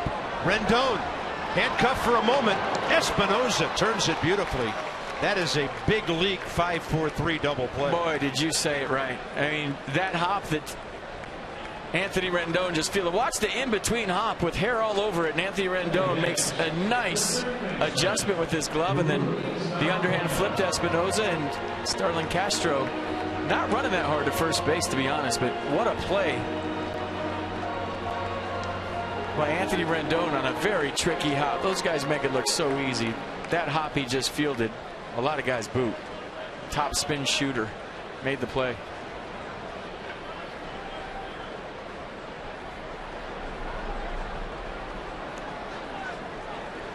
Could be Pfister's last hitter. Luis Valbuena dug due to bat third in the top of the 7th. Nats are down by a couple, and the bullpen is busy. Aaron Barrett. Sure. Now you better be able to spot a pair of the mister. You're in trouble. Because if it's too late, it's over, baby. Yeah.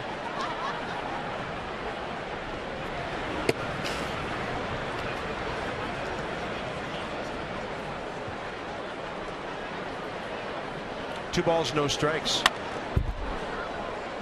Valbuena getting some extension there. Well, big blow of the game. Starlin Castro, 2-run double in the 4th.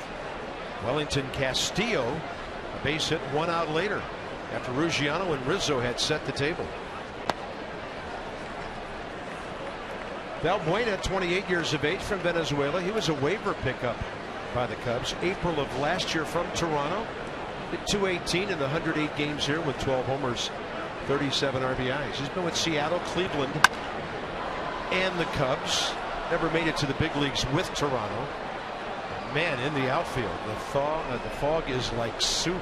Matt Sedan just stuck his head in the booth, and he said he's been in the dugout most of the game, on the end of the dugout. So there's been a few pop-ups in the infield that he's actually lost.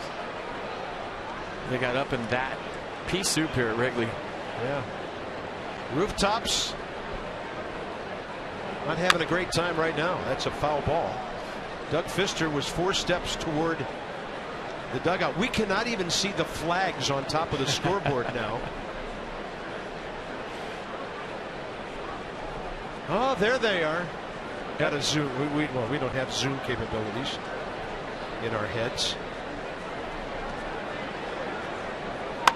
And a fastball up, and that's fouled off to the left side. Well, where can we send Matt Sedan this series? Scoreboard?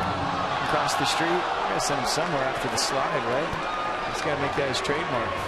Find us a good spot in the ballpark.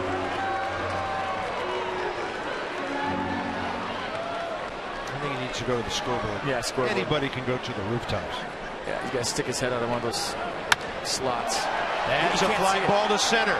Denard Span has no idea where it is, and that ball is up against the center field wall, and will be a triple. And if Jerry Lane looks at that, he's got to stop the game right now. That's dangerous. What if that ball hits Denard Span on the top of the head? Nobody ever saw it. Well, if I'm Matt Williams, I wouldn't be surprised if he comes out of the dugout and argues it, and he is. He's coming out right now. I mean, he has to protect his players if they can't see a routine fly ball. I don't know if that was routine. I think, you know, we can't see up here either, that it hit off the wall. Now he's going out to the mound, but he may be waiting for an umpire to show up. Well, he's going to go right back in. And now I see Hunter Wendelstedt, the third base umpire, walking over to Jerry Lane and saying something to the crew chief. But if that happens like that, what's to prevent it from happening again? Just to give you a reference, the night that Dusty Baker came out and hit pop-ups from home plate, it was worse than this. And everybody pointed at Denard Span. He has no idea. Then he goes self-preservation, and it did hit off the base of the fence in center field. You know, Ryan Zimmerman was coming from the side, and he saw it better. Now, this ball not as high, and Span able to see it. But you can't blame Castillo for going up there and swinging at the first pitch. That's escape. 2-run game.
3-1 Cubs, top of the 7th inning. The story tonight, the fog and the return of the Buffalo. Wilson Ramos back in the lineup for the first time tonight. And promptly singled to left. And promptly singled to left. So he's 2 for 2. And I think Matt Williams went out to the mound to talk to Doug Fister to tell him, hey, get us an out right here. I don't want to complain about the fog because we're behind. And if players are going to lose fly balls in the fog, that's great. Because we're the team that's down by 2. If Matt goes out there and says, hey, my players can't see, well, then maybe they cancel the game or at least delay it. But he wants to use this fog to his team's advantage, I believe, and that's why the trip was so quick to Doug Fister. Like, hey, get me an out real quick, get us back in the dugout, and we're going to try to hit some fly balls. Ramos leads off, and who would you rather have up there right now?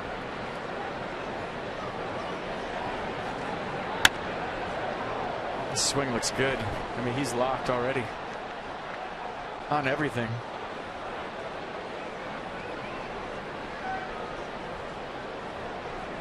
By the way, Sandy Leon, you probably already knew this, sent back to Syracuse when the move for Ramos was made today.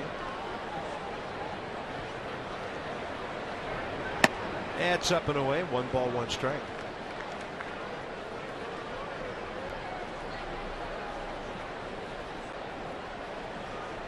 Wrigley Field's different than most ballparks. There are no lights in the outfield because they wanted to preserve the look of the ballpark. All the light standards are well between the foul poles. Nothing shining in from the outfield. maybe help an outfielder see a ball that might be way up in the air out there in conditions like this. And a 2-1 pitch. Outside and up.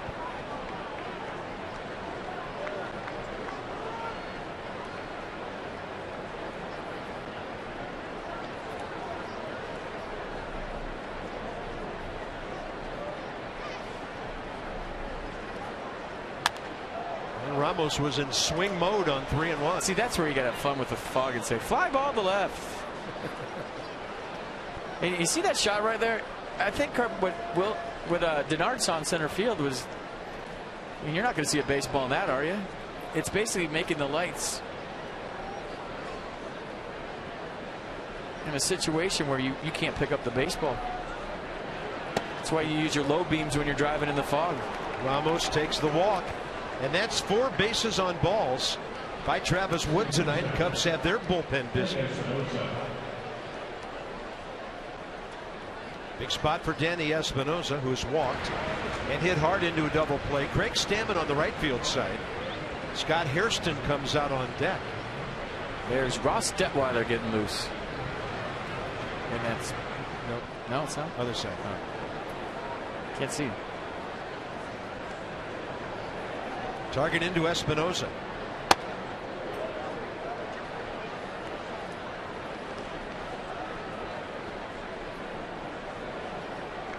And if you're sitting at home thinking, hit a fly ball, Danny, hit a fly ball. Well, easier said than done, especially when Travis Wood has done such a good job of keeping the ball on the ground tonight for the Cubs. Inside the numbers with Jeep and the power hitting infields in baseball. Number 2 and 3 are here tonight. Desmond 14, Rendon 12, Espinosa 6, LaRoche 9. And maybe there's a few other ones in there. Here's Hairston on deck. Fog thick. Top of the 7th, the leadoff man aboard in a 2-run game. Good take by Danny Espinosa.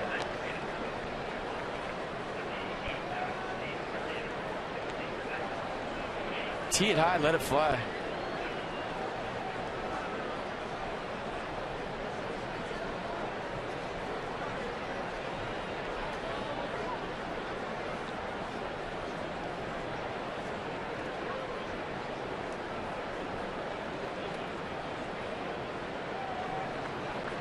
You know, the Nats could have left their fogger on in the clubhouse too. The one they use after they win. Who had thought about that? Yeah, they could have just left it running. Well, this plot is thickening with the fog. As he goes to 3-0 after walking Ramos, right-hander Neil Ramirez is throwing in the bullpen. Chuck's telling me advantage Nats right now because of the fogger they use after they win. They're used to this. That's a good point. Somebody's going to start playing some disco music now and get a disco ball rolling. Right in there to Danny.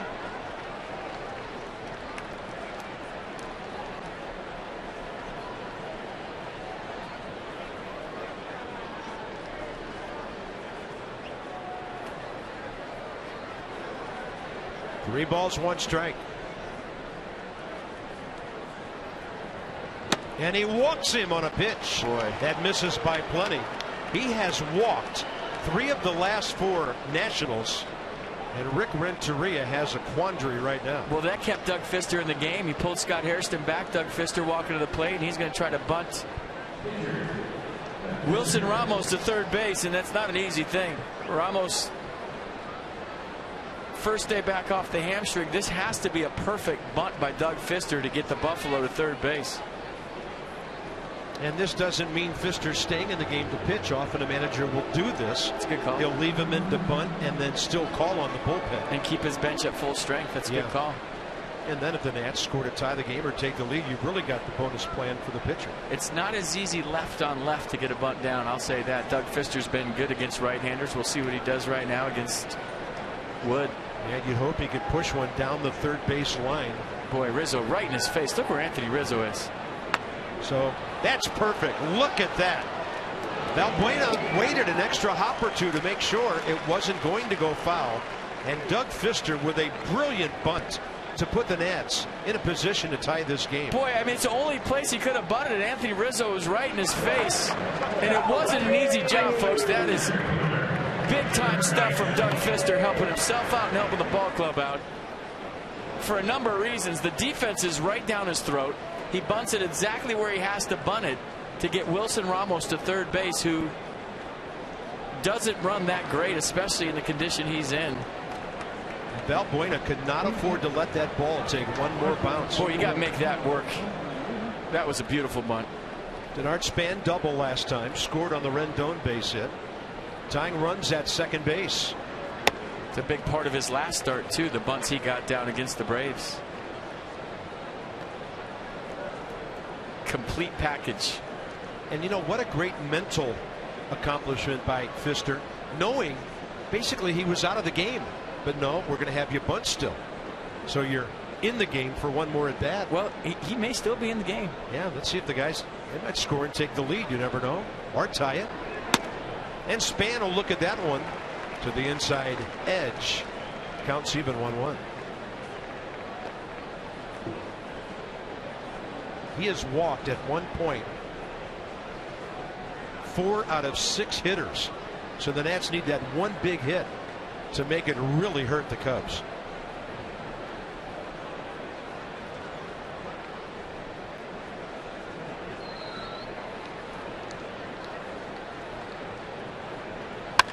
There it goes, right field corner, and it's off the ivy. 2 runs will score. Span has tied the game. They never threw it to a cutoff man, and now he's out at second. Oh, boy. Schierholtz launched the ball in, and Denard Span got caught way beyond second base, but he ties the game. Well, he got caught in the middle right there. It was a clutch knock to tie this ball game up.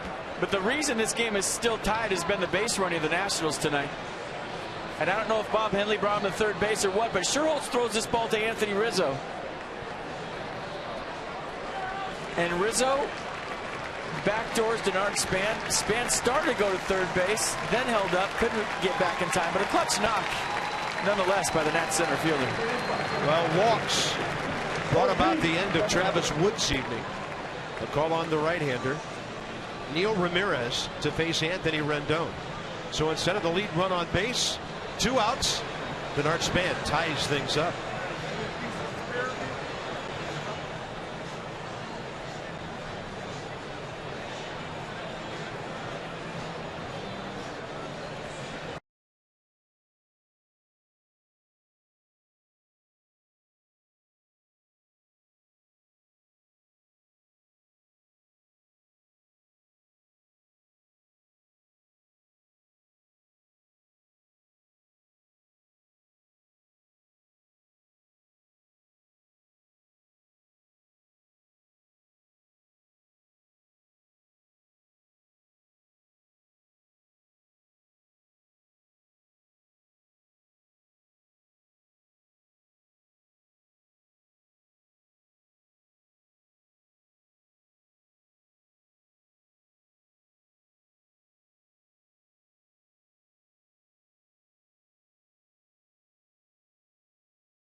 After a game-tying double. So it's a 3-3 ball game. 3-7-0 Nats, 3-7-0 Cubs. And this is right-hander Neil Ramirez. 23rd appearance, 1.35 ERA. And here's a strikeout guy, 29 Ks in 20 innings. The Nats have never faced him. Yeah, fastball, slider, curveball. Fastball average is 94 miles an hour. Ramirez, a guy they got from the Rangers, who was a starter last year for the Rangers, Double-A affiliate. He was 9-3 with a 3.84. The Cubs got him, sent him to Double-A and Triple-A, and made him a reliever. But he came up in the minors as a starter. Got a good fastball. Part of the Matt Garza deal. And ball 1 to Anthony Rendon. He singled a run home last time with a drive right down the right field line. The fact that Craig Stammen is still throwing would indicate that Doug Fister is done after 102 pitches. Now the Nats going to try to make a winner out of him after getting him off the hook. And Rendon pops it up. The ball is visible up in the fog, and Rizzo has it. Seventh inning stretch at Wrigley Field. The Nats make noise and tie the game.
Run scored.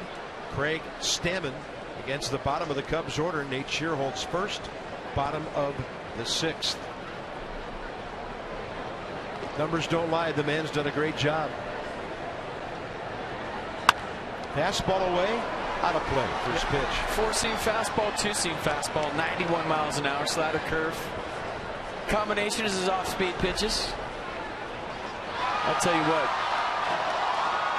Tip of the cap to Doug Fister for getting that sacrifice bunt down and setting the stage for Denard Span. That was huge. Absolutely. And so was Span's hit, by the way. I mean,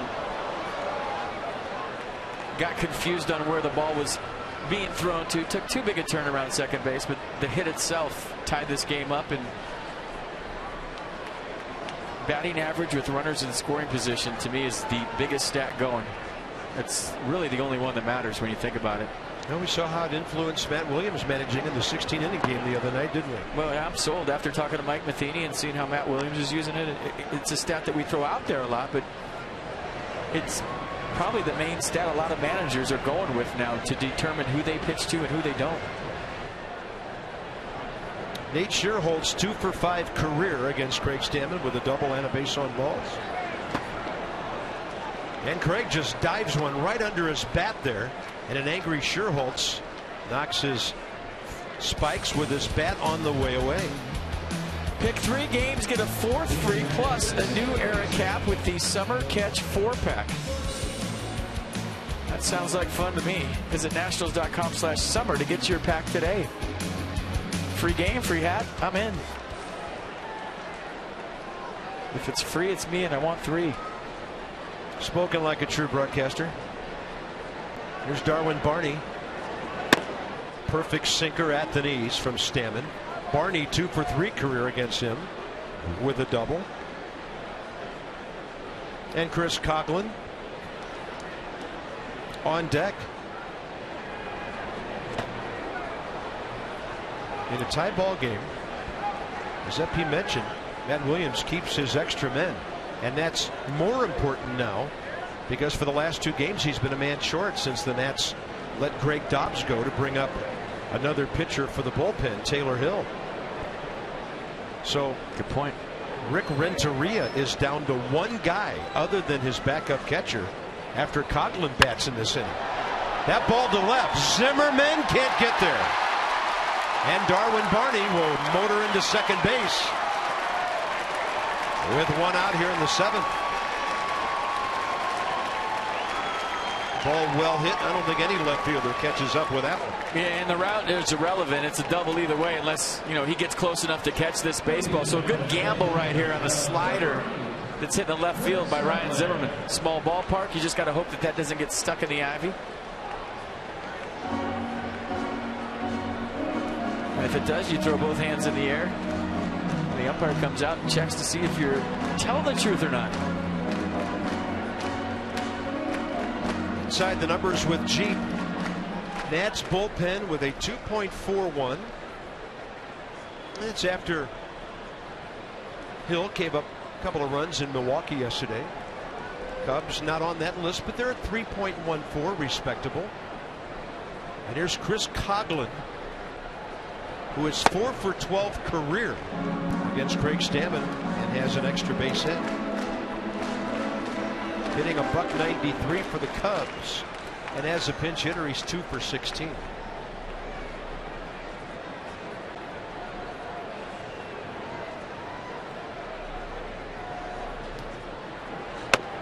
Fastball up, and he blew it by him. Mercedes-Benz will track it. Man, sinker 88. Coghlan looking on the inner half, flew out of there. It was on the other side.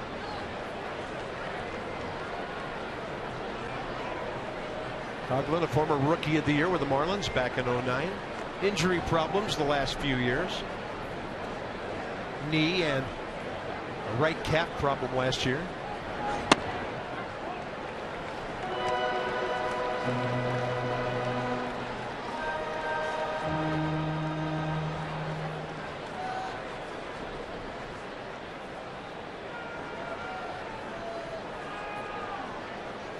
Cubs signed him as a minor league free agent back in January.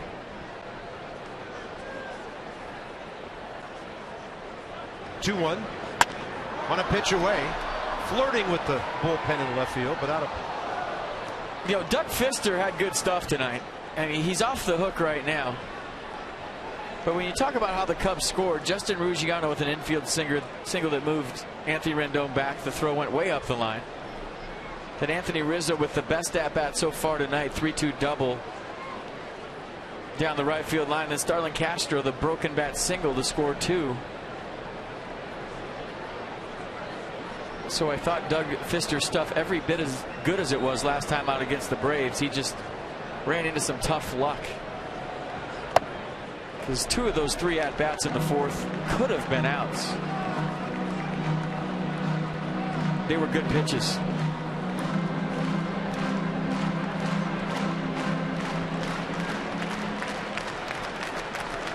3-2. This guy can be a tough at bat.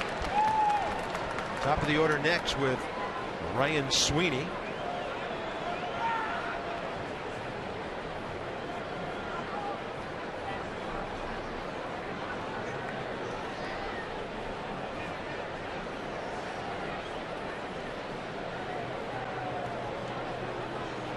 And with the runner looking in, Ramos to the mound, and Ian Desmond to lend an ear as well.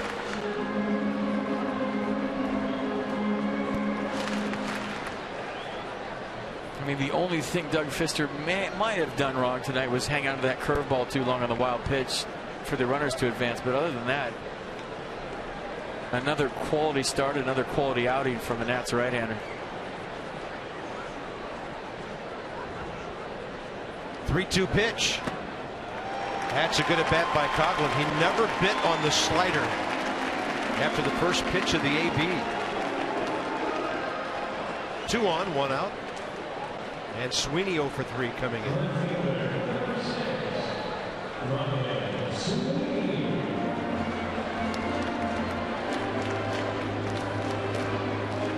Ryan Sweeney, career against Stammen. 2 plate appearances, 2 walks.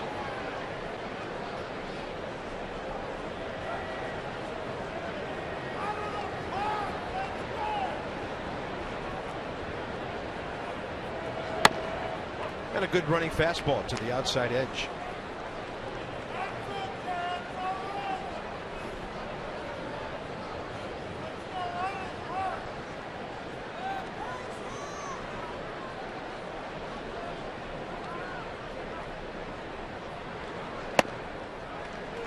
He's going that sinker, trying to induce a ground ball double play, staying away from Sweeney and down the zone.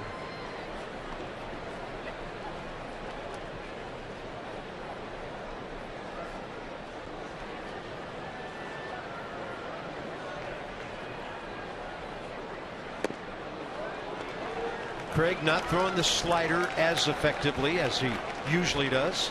That didn't miss by a whole lot. Yeah, and I mentioned earlier, I thought the Cubs did a pretty good job of not fishing against Doug Fister. And they've been pretty disciplined here against Stammen as well. 2-1 pitch. Ball 3. Nets are not warming up a left-hander in case the 7th inning makes it to Anthony Rizzo. At least not yet. Right-hander Ruggiano on deck.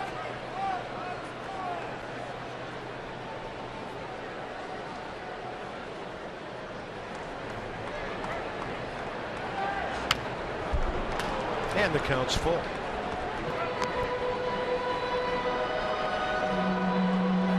And Ramos going to go out and make sure they're on the same page with a big 3-2 pitch here in the 7th inning.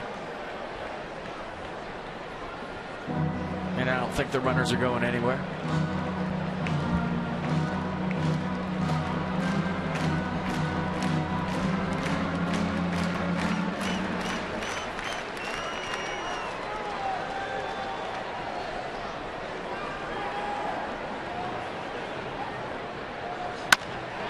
And there's LaRoche to the bag. Stammen, and Desmond will go airborne and hold on to the ball. 2 down.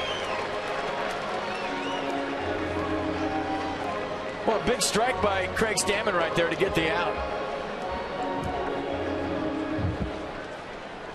And you throw ball 4 here, you got bases loaded, 1 out, in the heart of the order approaching. It was a big pitch, threw a strike. Sweeney rolled over, runs too well to turn the double play, and Ian Desmond jumping and missed the slide. Barney did take a turn around third base, but it just wasn't big enough to try to backdoor him.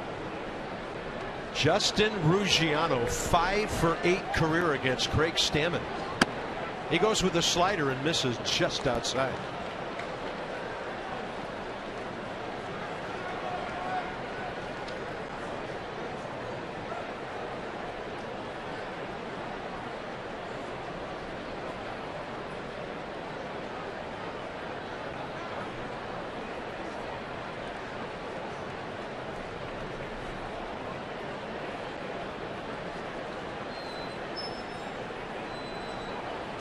Like that Matt Williams went to his ground ball pitcher in the conditions.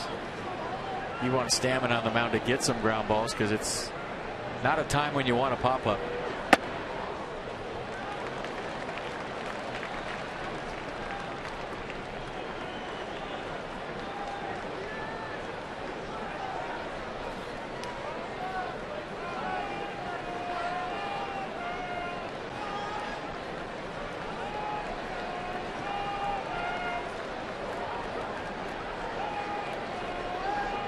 Guy's got some pop. Dangerous count. And the slider up. Got a strike with it.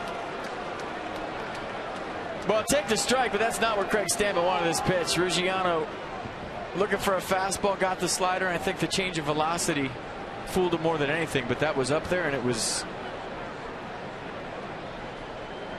asking to be hit, and he took it.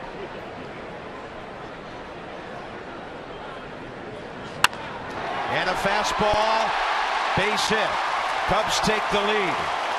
Ball in the corner for a while. Another runner coming around. The throw is late. The hitter to third, he'll be out. And the Cubs will take a 5-3 lead as Ruggiano drives in 2.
Let's make this our Miller moment. Justin Ruggiano got a sinker up from Craig Stammen on the inner half, pulled his hands in nice. And you're thinking, well, all right, that's one run, but watch what the ball does down here in the corner. Just kind of sticks down there, and Ryan Zimmerman gets rid of it as quick as he can. Then Ian Desmond kind of throws it low to Wilson Ramos.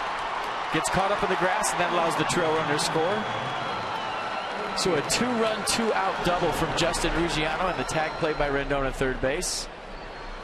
And the Cubs have some fight to them, 5-3. Yeah, and Justin Ruggiano now 6 for 9 career against Craig Stammen. So here's the Honda do-up for the Nats. Worth, LaRoche, Zimmerman in the top of the 8th. Worth a base hit, a walk. LaRoche 0 for 3. Zimmerman a double and a walk. And the right-hander is Pedro Strop, 29-year-old. Former Ranger and Oriole, came to the Cubs from Baltimore for the last 37 games of last season on his ledger. This guy's always had a lively arm. 24 innings this year, 28 strikeouts, and the league only hitting $176 against him. Jason Worth faces him for the first time.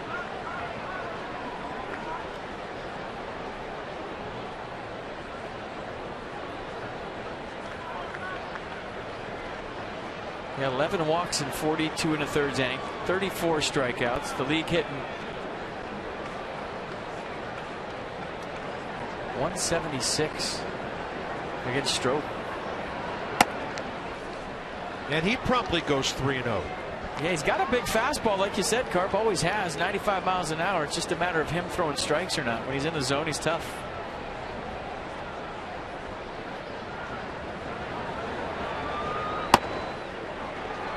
Crackles in at 94.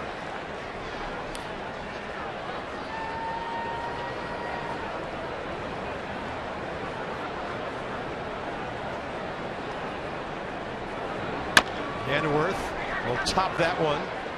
Cutting it off. Making the play, Luis Valbuena. All right, maybe these guys have some runs in them. Let's check it out. Here's your AT&T fan photo. Nats Park. That's right up there where we sit, partner. Pretty close. Yeah, close. A couple of good-looking kids. Adam LaRoche will face a right-hander for the first time tonight. And against Strop, career 0 for 3 with a walk.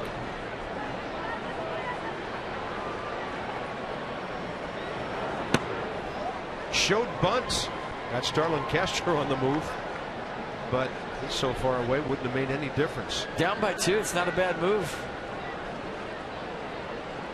It's still not a bad move, but you got to get it by stroke.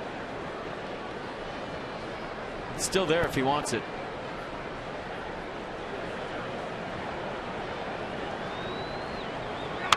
He will. That's going to hug the grass all the way down and stop for an Adam LaRoche bunt base hit. That's a beautiful thing, and that's a team ball player. Small ballpark, down by 2 runs, 8th inning, down to your last 5 outs, and you get Ryan Zimmerman to the plate in the form of the tying run. That is heady baseball by Adam LaRoche, and Adam says, shift this. Look at this bunt. Nice technique. That is perfect. I mean, you're giving him a free hit, and Anthony Rizzo did that twice against the Cardinals in St. Louis this year. The Cardinals had a huge shift on Rizzo, laid down 2 base hit bunts, and he ended up scoring the tie and run on a Starlin Castro double. So the guy that Adam LaRoche is standing next to right now knows all about the shift and bunting for a base hit. And I don't know if Adam LaRoche knows that Ryan Zimmerman's 2 for 3 against this pitcher, but it makes this matchup even more intriguing for the Nats now. Ryan a double, fly ball to right, and a walk tonight. Whether it works or not, that's smart baseball, and that's team baseball. Fog thick again. As tough as it's been all night. No swing, says Mike Estabrook. Ball 2. Well, Gray Uni in the fog, you're going to get the benefit of the doubt and check swing all night. And he wasn't even close. I don't know if Mike Estabrook can even see him right now.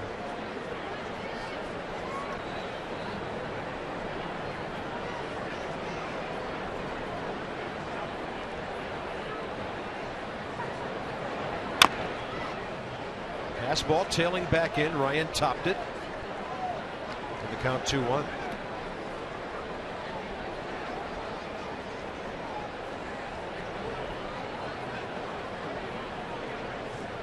Yeah, follow Masson on Twitter, hashtag Masson. You get a chance to win dinner with the Godfather.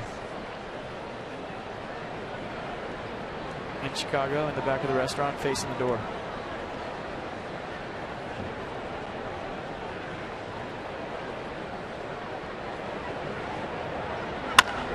Zimmerman to third. Cubs trying to turn another double play. And that's 3 of them tonight. 2 runners lost on the bases, and 3 double play balls have negated a whole handful of base runners tonight. Middle of the 8th, Chicago 5-3.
Kinds of problems with him.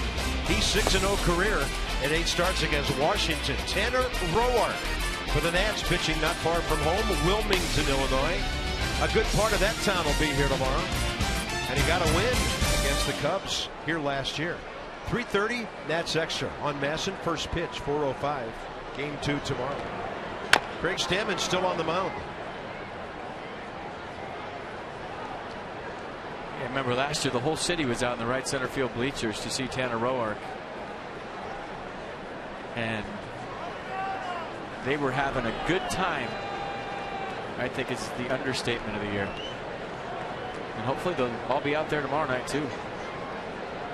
Anthony Rizzo, 2-for-2 career against Stammen with a home run.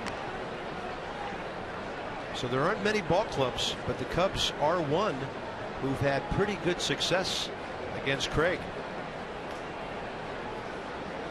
Although Ruggiano's success was as a Marlin, but he's brought that to Chicago now with that big 2-run double last inning. And that's a slider down and in. 2 balls, 1 strike. 3-4-5 for the Cubs here in the 8th.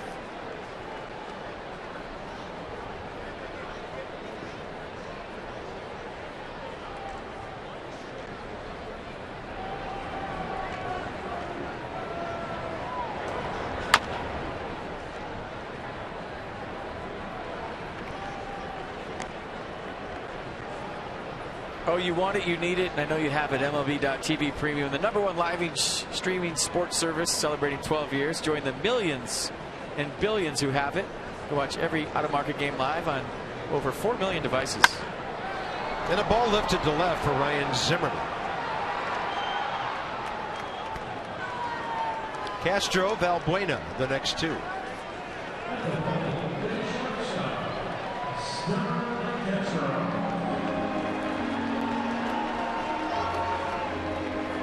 Castro, the early big blow of the game for the Cubs. The 2-run single back in the 4th got them on the board. Led to a 3-run inning.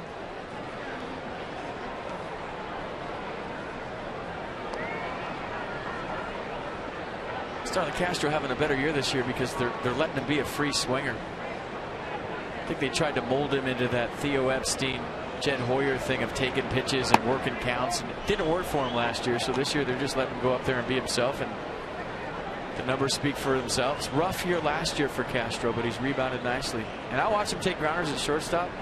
I didn't know he had a cannon like he has, because I don't think he uses it all the time in the game. But today in batting practice, standing behind first base, he has got some kind of bazooka. Talent off the charts for the Cubs shortstop. Yeah, still scratching the surface. He's only 24.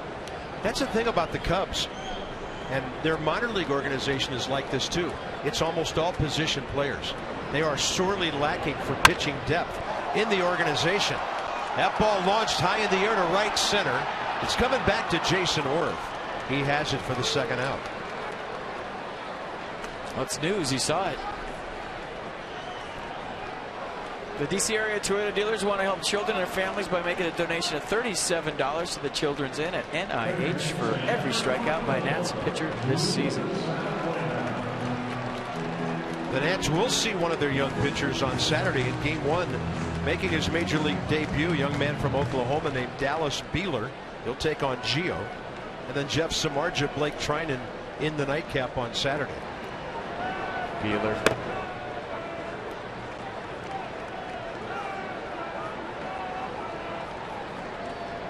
ERA over 4 in AAA, and he was a 40th round pick. 41st round pick, excuse me. 5-3 with a 4.03. In Iowa, who, by the way, activated Manny Ramirez today as a player coach.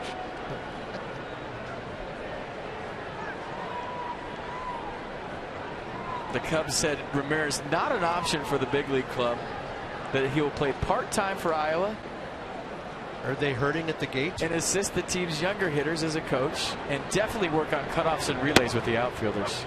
You know that's happening. Manny Ramirez is going to work on defense with their outfielders? No. Or did you make that up? Yeah, because of the infamous cutoff play at Fenway Park. Oh, man. But see, this is where I have a problem with it. To make room for Ramirez, the Cubs released an outfielder. Yeah. Manny's had his day in the sun, and now you're going to release some kid. I don't care if he's hitting 100. It's some kid that made it all the way to AAA, and you release him for a guy that's had his time to shine and had his day in the sun. Whatever. Sorry. I agree. And no way Tim Lincecum throws that no-hitter yesterday if Johnny Manziel's on the Padres. Same thing. He might have pitched around him. 3-2 to Luis Valbuena, who tripled into the gloaming last time up.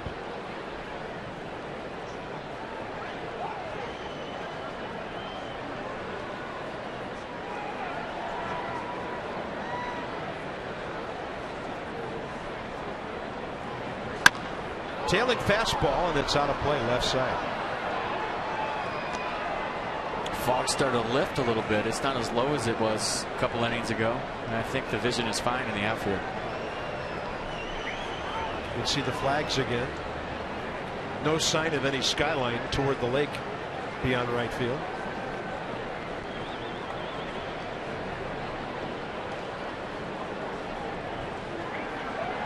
(3-2) and Stammen gets him to roll over a breaking ball, and a good inning for Craig there. 1-2-3 in the ninth. It'll be Ian Desmond, Wilson Ramos, and Danny Espinosa.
Because as I mentioned earlier, they have 4 pitchers with saves this year, but he's had most of the work lately, and that is Hector Rondon. 8 saves, he's blown 2, and the league hitting .245 against him, 34 strikeouts in 28 innings.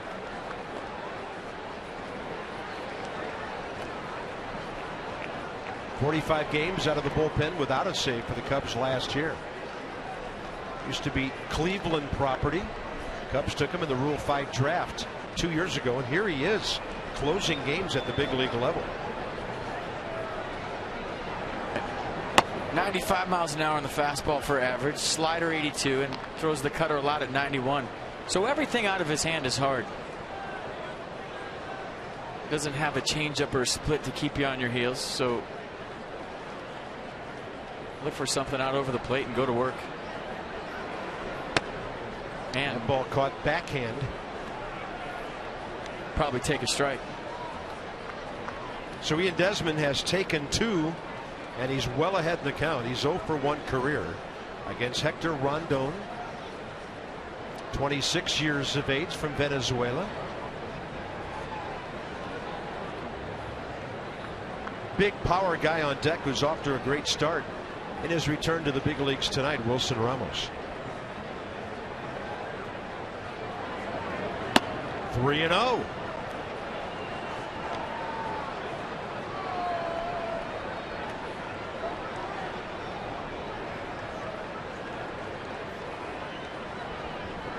That's where, as a hitter, you do your homework. Get a good look at the pitch you're taking. Don't just stand up there.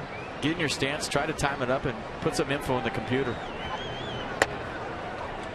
just in case they call it a strike. Yeah, generous call from a guy who had missed 3 in a row. Might have been down, might have been in. Might have been down and in.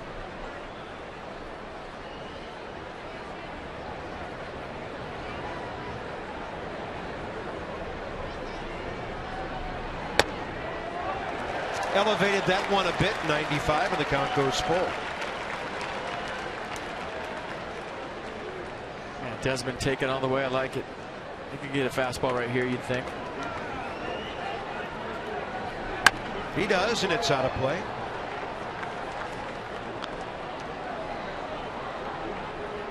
First half champs go down there for the Independence Day celebration. Call the number on your screen or go to the website.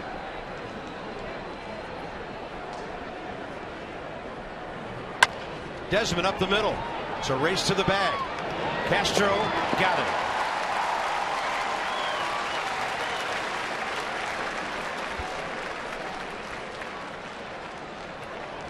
Well, it was a strike, and it got in on Desmond just a little bit. Castro with a nice play on the run, going to his left for the first out here in the 9th. Wilson Ramos is 0 for 1 against his right-hander. 2 for 2 tonight with the walk. He's been on base 3 times.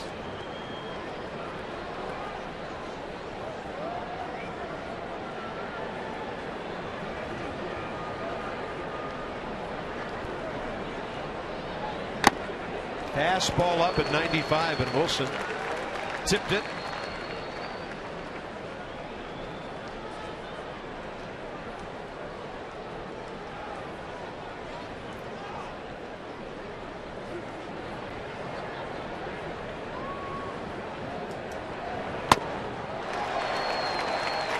Boy, that heater's got some jump at the end. That's a live fastball at 96.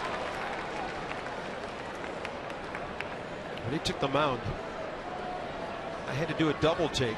Their media guy says he's 6'3", 180. He must look a little bit bigger than that coming at you. And Ramos so hit it sharply, but right to Darwin Barty. And the Cubs are 1 out away from taking the opener of this series.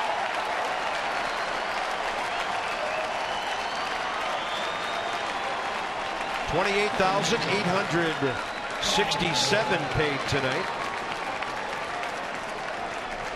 And the last hope for the Nats, Danny Espinosa, 0 for 1 against this guy. And the Nats facing a pitcher tomorrow, Jason Hamill, who they've never beaten in 8 starts.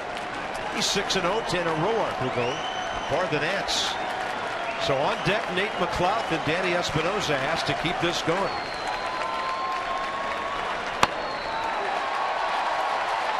Cubs are playing good baseball. They're 10-6 in their last 16 home games. And even though they've dropped 4 of their last 5, they're 19-17 in their last 36 games. So they've been playing some winning ball. They're playing a lot better.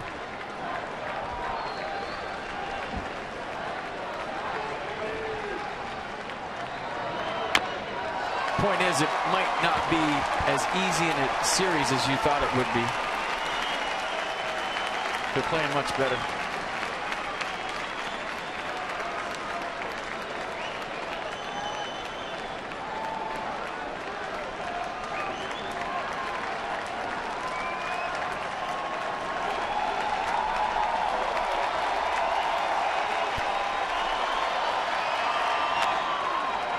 And a high chopper, foul.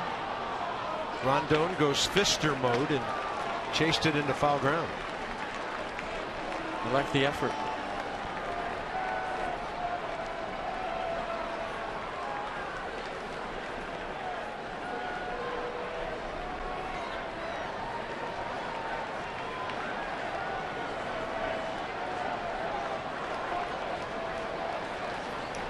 Nate McLouth, as mentioned, on deck here.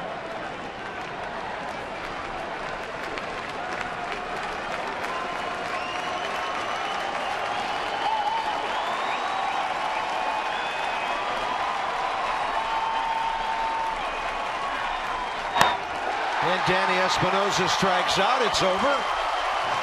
And the Cubs in 2 hours and 41 minutes keep the Nats to 3 runs. Maybe enough hits to win the ball game, but some runners lost on the bases. And the Cubs came up with 3 double play balls to take the opener.